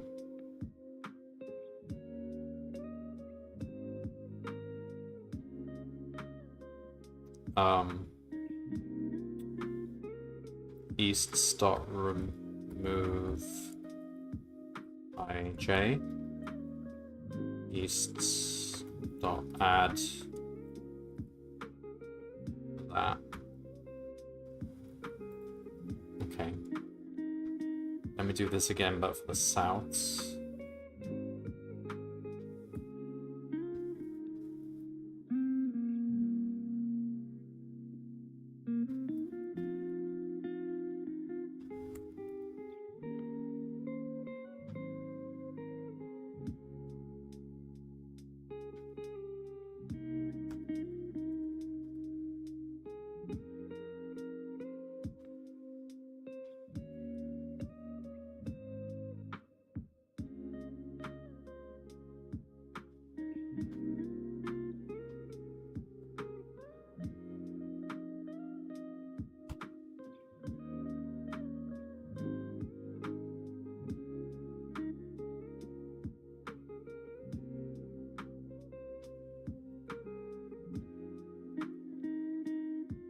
Seems straightforward.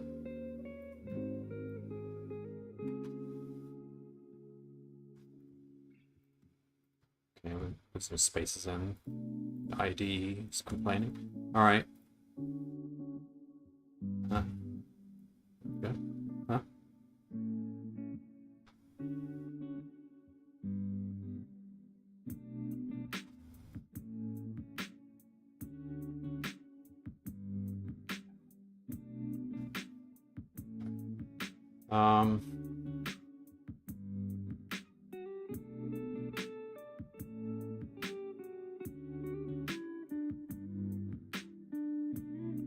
And then finally,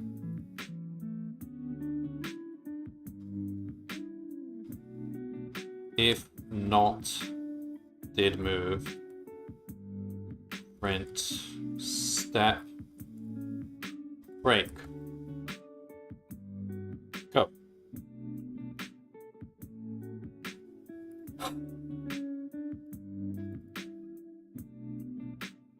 That should be my J. That should be my J.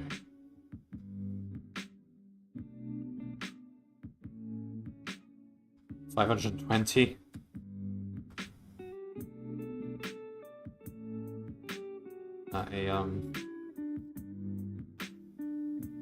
Sounds plausible. Correct. Suddenly, the experimental antenna control console lights up. Slay keys detected. That was an easy problem. That was actually quite easy. I mean, it might confuse some people, like, if they're not using the right data structures, but aside from that, it was an easy problem.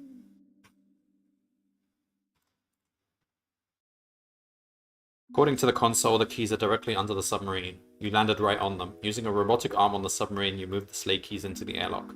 Now you just need to get them to Santa in time to save Christmas. You check your clock. It is Christmas! There's no way you can get them back to the surface in time. just as you start to lose hope, you notice a button on the sleigh keys. Remote start. You can start the sleigh from the bottom of the ocean. You just need some way to boost the signal from the keys so it actually reaches the sleigh. Good thing the submarine has that experimental antenna. You'll definitely need 50 stars to boost it that far though. The experimental antenna console lights up again. Energy source detected. Integrating energy source from device sleigh keys. Done. Blah blah blah. Only 49 stars to go. You use all 50 stars to boost the signal and remotely start the sleigh. Now, you just have to find your way back to the surface. Do you know crab submarines come with colored lights? Congratulations! You finished every puzzle in Advent of Code 2021.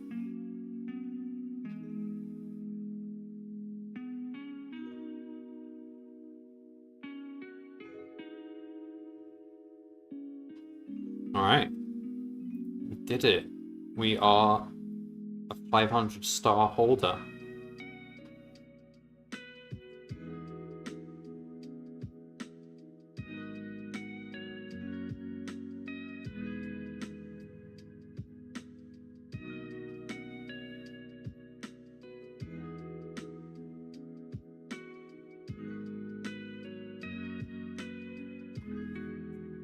Cool.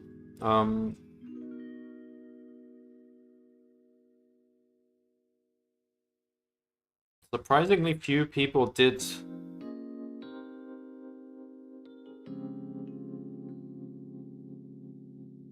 like that problem. Like even the first part, because it was an easy part 1.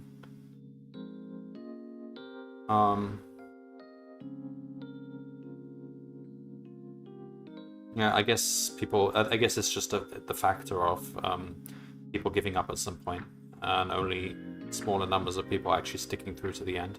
Because that was actually one of the easiest problems of the lot.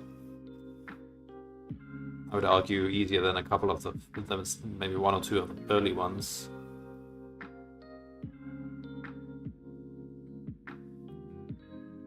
Yeah, you just gotta use the right data structures. Don't use strings or... You can use lists, I suppose. Yeah, like a grid list would also be this... It's dense, so actually a list is about as efficient as a hash map. It's probably more efficient, but hash maps are just easier to code.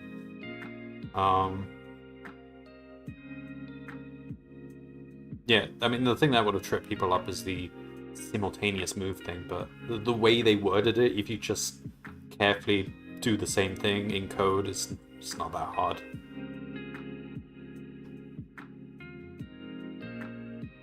Who's this one again? 11?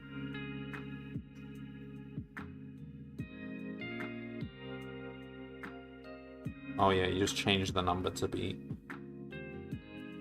Alright, well... Did it. There's nothing left to do until Christmas. What are we gonna do all year? What was I looking for? The leaderboard.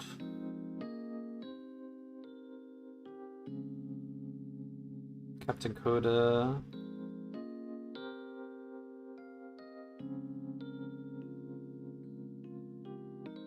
Oh, I hate the default ordering.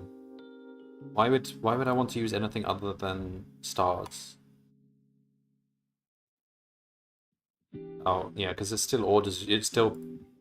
This is dumb. Like... I don't mind being 10th, but on my leaderboard, the one that I run, I want everyone to be first if they all got the same number of stars. Like, it should be joint first. Obviously, this is not my leaderboard, so it doesn't matter. But like on my one, I don't see any reason why someone who solved it 5 years later should be lower. Like, way I see it, everyone solved it. Everyone should get the same place. I think it's just a shame he doesn't have that as an option. Like, we've got 3 orderings here. None of them actually... don't break ties. Why are you breaking ties? Keep ties. We're all equally good if we all solved it.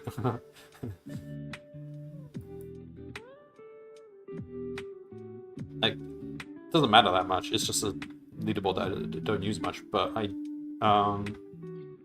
I don't think it's really in the spirit of this whole encouraging people to try things to make it this competitive. Just let everyone have the same rank if they've got the same score. There's no rush. Plus, we're all in different time zones. That's another. Hello, Smab UK. I did. I solved. Okay, so for 24, key thing I did which worked was I sort of I went back to that recursive approach, but I sort of exited out early if the Zs were getting too big, and I sort of justified it by saying, in the best case, each program can reduce Z by a factor of 26. And some of them don't reduce it at all. The ones with the ones don't, and the ones with the 26s do. So I count how many ahead have that 26 in them, and I say, okay, if Z is bigger than 26 to the power of this many, then clearly we could never bring it back down to 0. So I just exit out earlier. And that seemed to be enough to bring the branching down. But I still didn't really get all the insight into that program. Maybe there's more to it than that. But that seemed to be the one factor which reduced the amount of possible Z values that get passed around.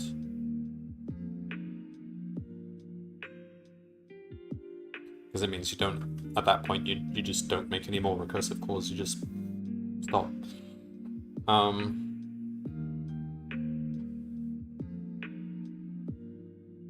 imagine there were many different approaches for this. Let's have a look.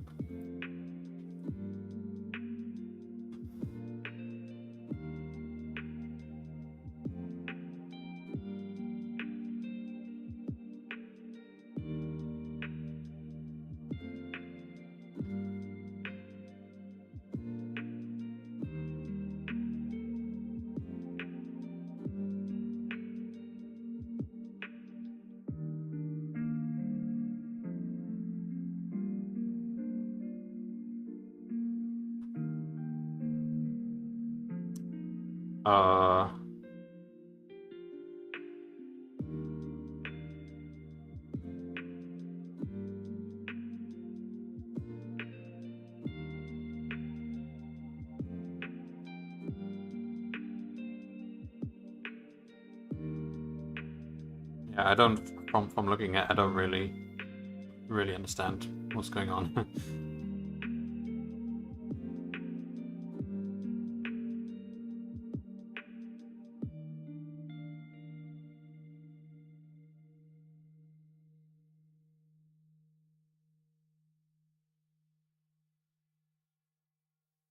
Wow, it's quite long.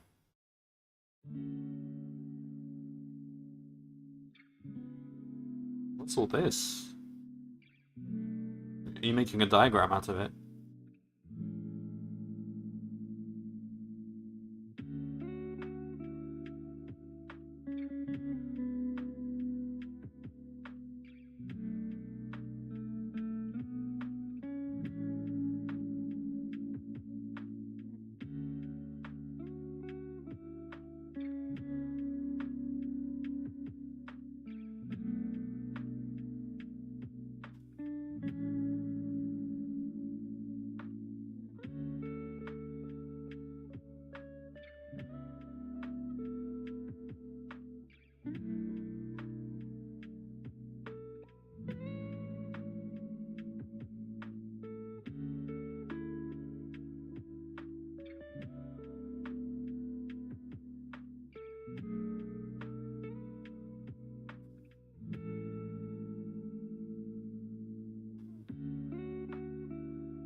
Interesting. So what is the overall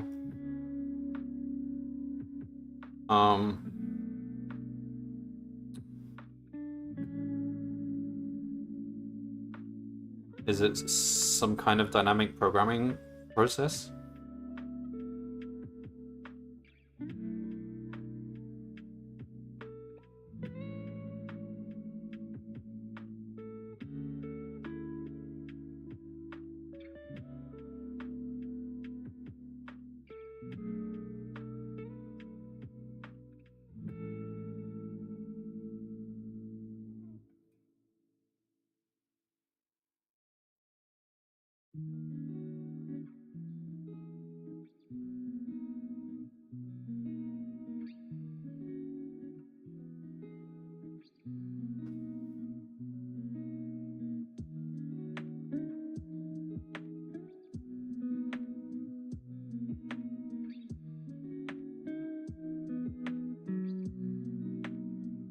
Can Copilot be used like what? Like on the site? Or is this like a plugin you install or something?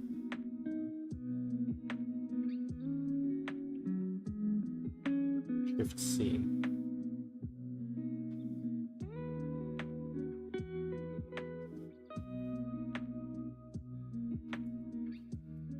C doesn't do anything. Should I be clicking this? Yeah, GitHub Copilot.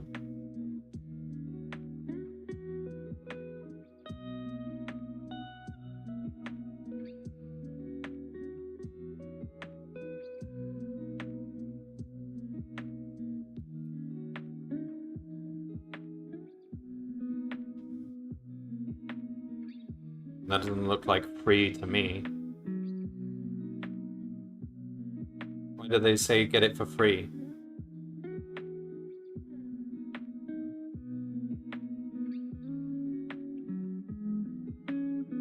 Get it for free. You just have to pay monthly, $10 a month. What? Okay then.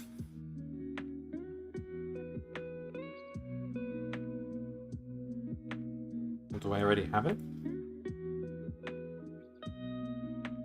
I've already signed up. Dunno.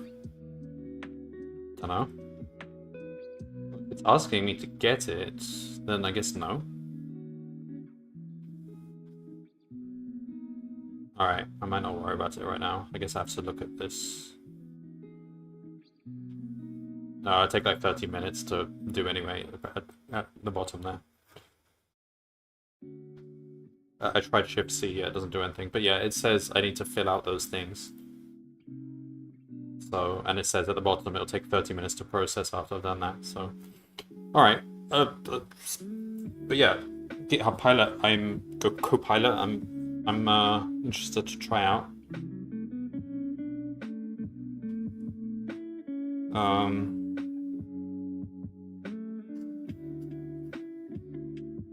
Yeah.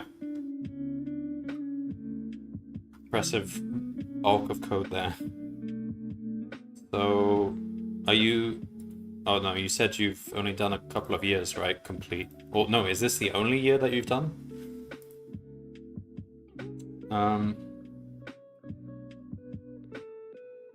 Let me look at the times here.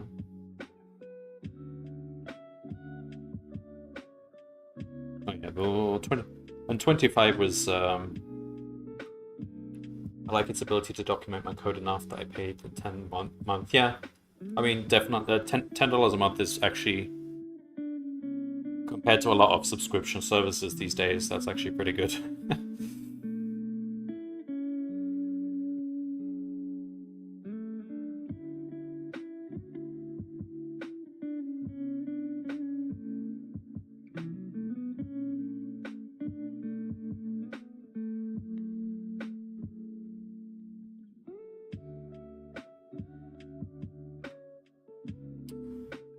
Okay then. Well, that's it. Did it. Got nothing to do until Christmas. Just play games. Or... what was that other site I said I was gonna try? There was something else that was, like, up and coming that was similar to Advent of Code. I forgot the name of it now.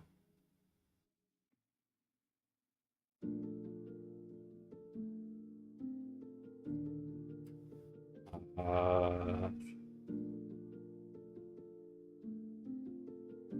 don't remember now, I'll have to search for it. But yeah, a few people in the Advent of Code Reddit mentioned it as a sort of like alternative. So I could come and do that at some point. And then there's always Coding Game. I don't know if anything's happening with Coding Game lately. Any tournaments?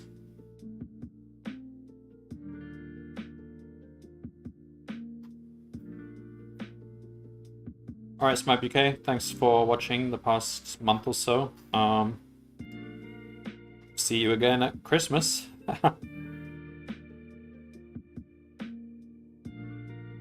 Yeah, I guess maybe in a couple of months I might try the other website that is kind of being made. It has some puzzles and things. Coding Game has escape rooms, which I keep saying I'm gonna do. I should do them at some point. I mean, I can pay for the subscription and like do them all within a month, probably. Where are they? It's on a different website altogether. Game. Escape rooms. Escape.codinggame.com.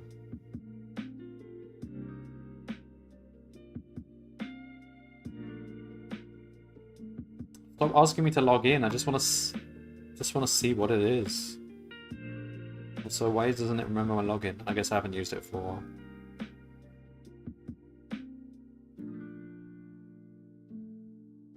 Yeah, whatever. Okay. Okay, that's it. That's it for Advent of the Code. Decade of problems. 250 problems. 500 stars.